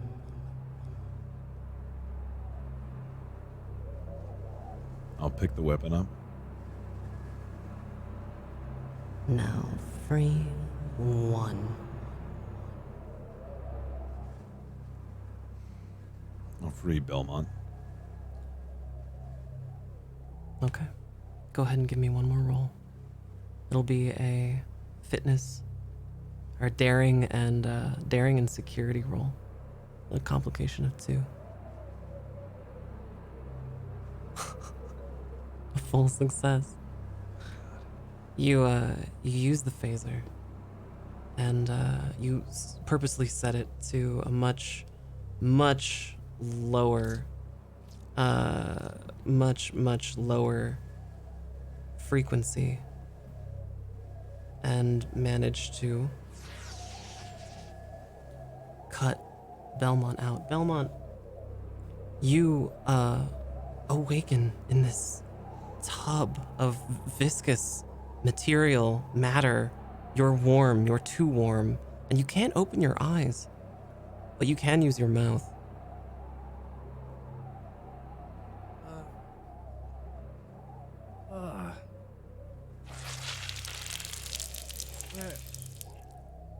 Hello, Belmont, Captain. let me help you out. Okay, of what? The tub. You've been here for a while. Belmont, as you look down at your body, after you've wiped the gunk from your eyes, you notice that you're emaciated, like you've been here a very, very long time.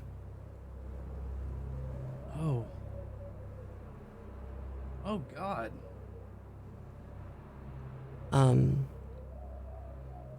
Captain, you cut Belmont out with the phaser, but your phaser isn't put away, and it is still aimed at Belmont.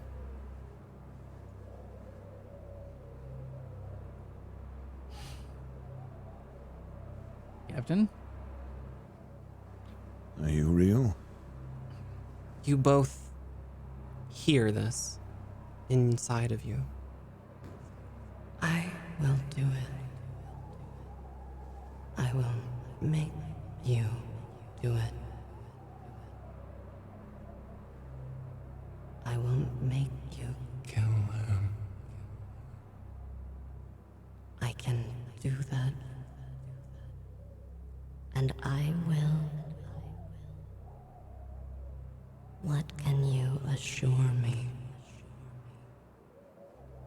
Prove to me that you will keep your word.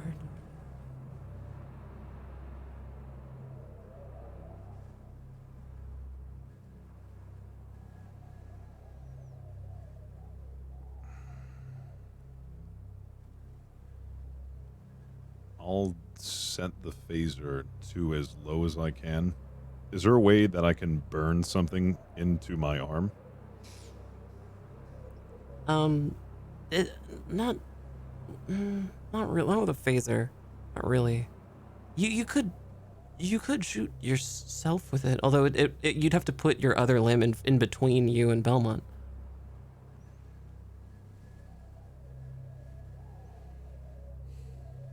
Do you do that? Yeah, I'll do that.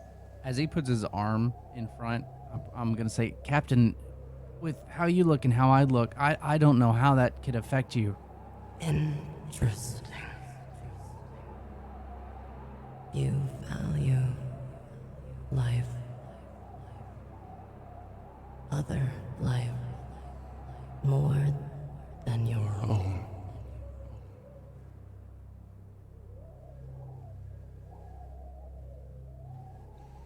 That's what Captain. Starfleet's about. Not from what I've seen.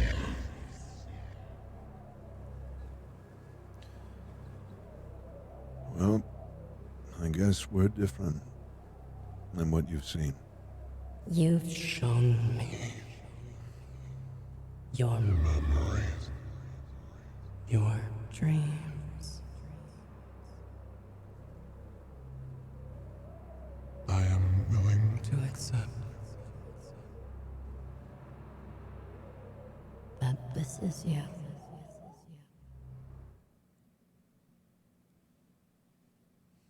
The wind outside stops.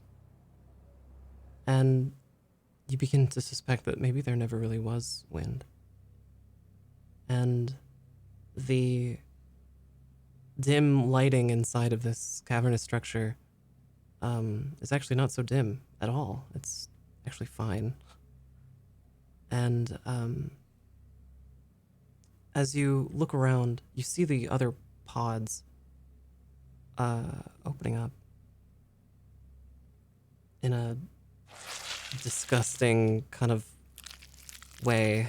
They just sort of split open along the sides. And Herrick and Lieutenant Ram are both peeking up, all of you naked. Lieutenant Ram looks completely fine. Commander Herrick, you are a little bit emaciated, not quite so bad. But clearly a lot of time has passed since you've been here. And you're here in this cave.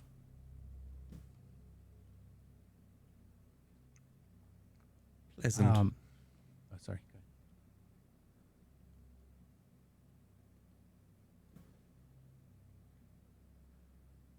Go ahead. Captain, with your permission, we need to look for clothing or any of our stuff. It's over there. All of it. All of our clothing. I can get some people and start handing it out to everybody, just so we have something. Yeah, you find the clothing in a pile by the mouth of this cave, and as you look out, you see what amounts to essentially a desert. There's not much, but you do see several comm badges, your comm badges, and you distribute them amongst each other, along with clothes, equipment.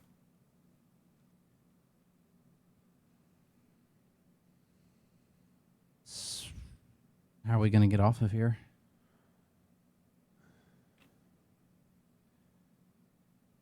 I don't know who or who you are, but can you help us? Can you help us get off of here? Make a presence and command roll, Captain.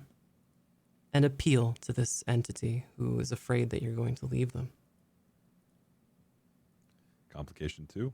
Or Complication of 1.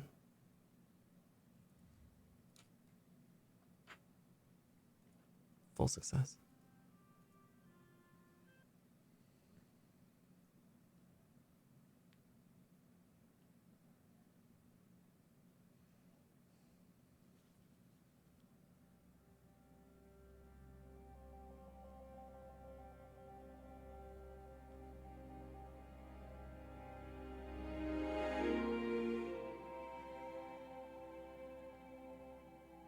What do you say to them, Captain?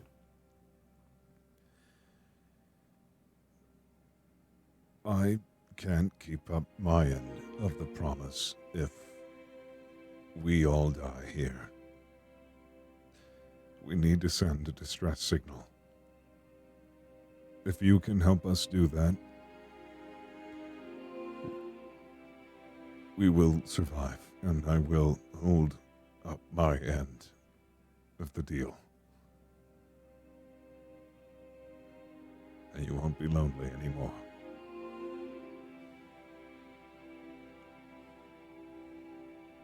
From deep within this cave, you hear that familiar sound. And you see an entity,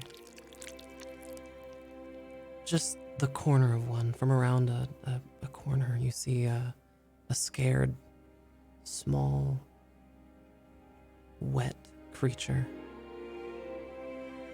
It is not humanoid. It is not like anything you've seen. Amorphous and ugly.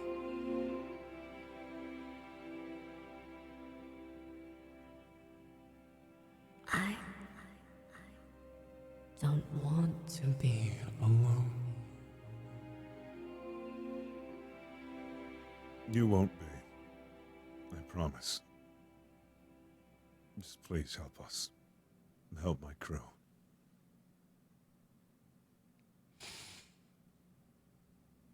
The comm badge in your hand, Captain, starts. Lockstead? Captain! It's Ensign Gregory. Captain? Yes, Gregory, and I'm here. Where are you? In the cave of some sorts. Where are you? I'm back at the Loveless. We're making repairs. We're almost ready to leave, but I'm convincing people that we can't leave without you. Thank you, Gregory. Please send over somebody. I can give you our coordinates. Yes, please. Okay, we're working on it. We'll be at your location. What are we gonna get? 15 minutes. We'll be there in 15 minutes. Are you okay? Are you safe? Been better. Okay. Well, we're almost there. We'll be right there. Captain, I'm so happy. Hey, I'm just glad that you're safe.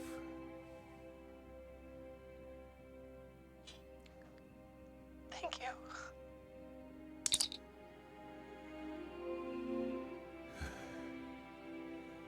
Help is on the way. How's everyone feeling? Been better.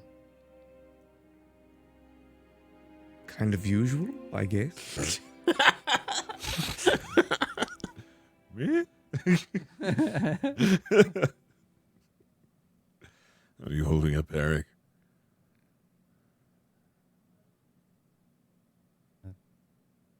You okay, Eric? Oh, Herrick, you're muted AF. Got some gunk in your mouth, Herrick. You could. Here, let me get that. All things ooh. considered, Captain, I'm doing well. Oh, well, help is on the way. And you, our newest addition. What's your name?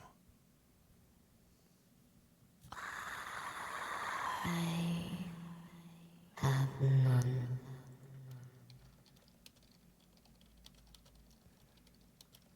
None? No name. Well, that won't do. Would you like a name? Yes.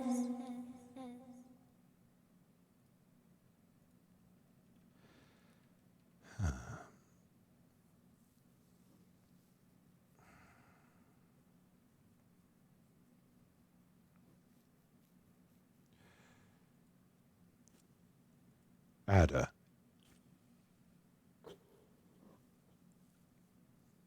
I love it. Thank You.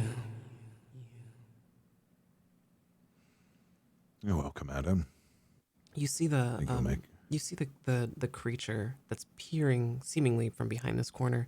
The substance that it's made of is become spindly, like small hairs have risen out of it, and they're kind of shaking a little bit, like it's like a snake tongue tasting the air, or like it's excited or something.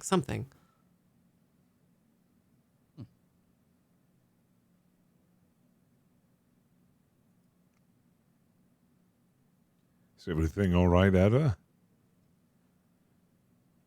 I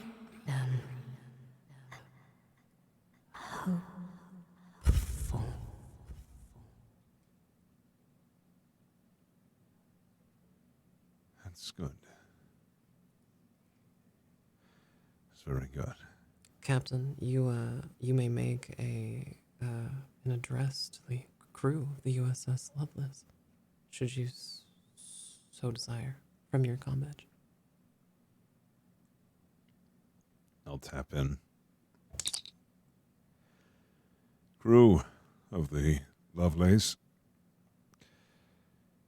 I hope those who have survived are doing well, and to those of you worried about the bridge crew, know that we are all fine. We will be returning shortly, and we will give a proper debrief when we arrive. This is Captain Lockstead, out.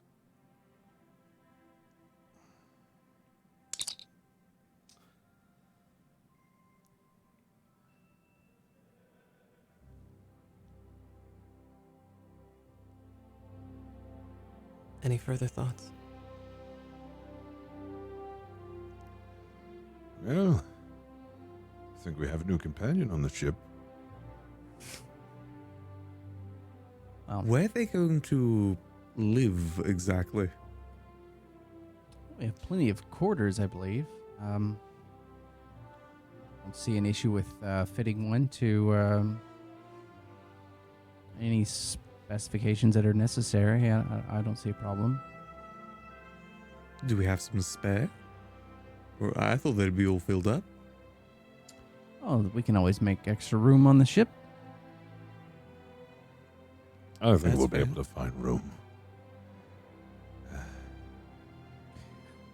I will say that when we get back, I might replicate one of those flapper girl uniforms. You did You rock were- it. Yeah, you did rock it. Very good. It was incredibly comfortable. It was very attractive. Thank you.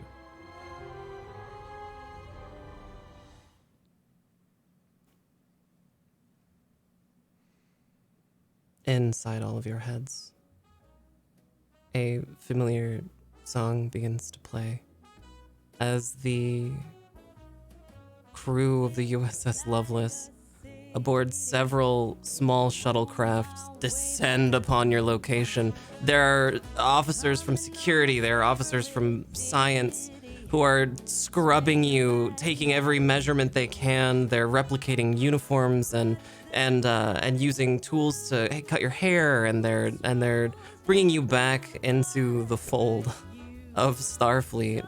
Everyone is so happy to see you alive. They've been searching for you for weeks, for about 3 weeks actually, and they finally found you here in the middle of nowhere. They assumed you were dead.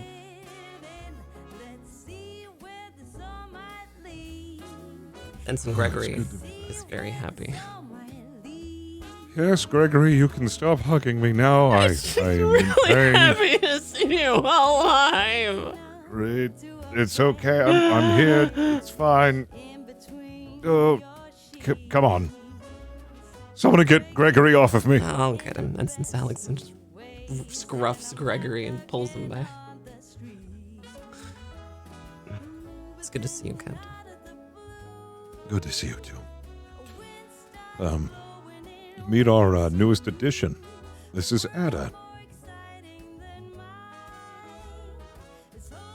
The rest of the crew has given Ada a container to live in, to transport, since the goo was being a little too uncooperative.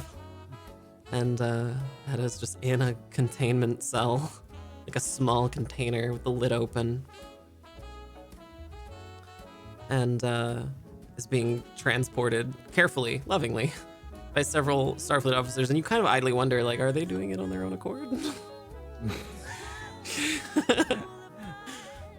But yeah, everyone is very happy to see you, and as you sit inside one of the shuttles that's on its way at full speed back towards the downed Lovelace that is just finally finishing up repairs, you kind of idly think to yourself, man, I could really go for a hamburger.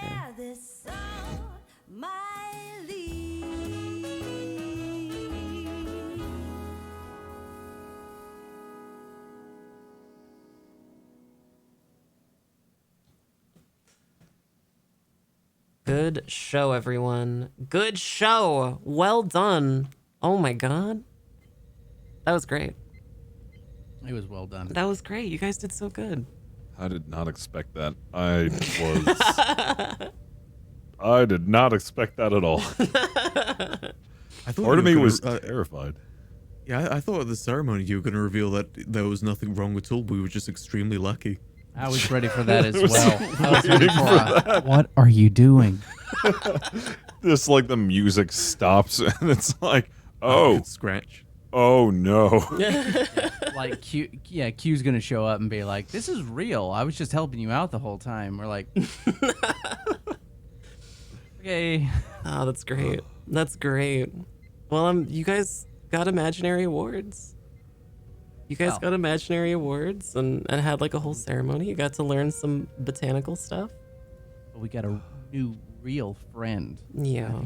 I think that's what's most important. Exactly.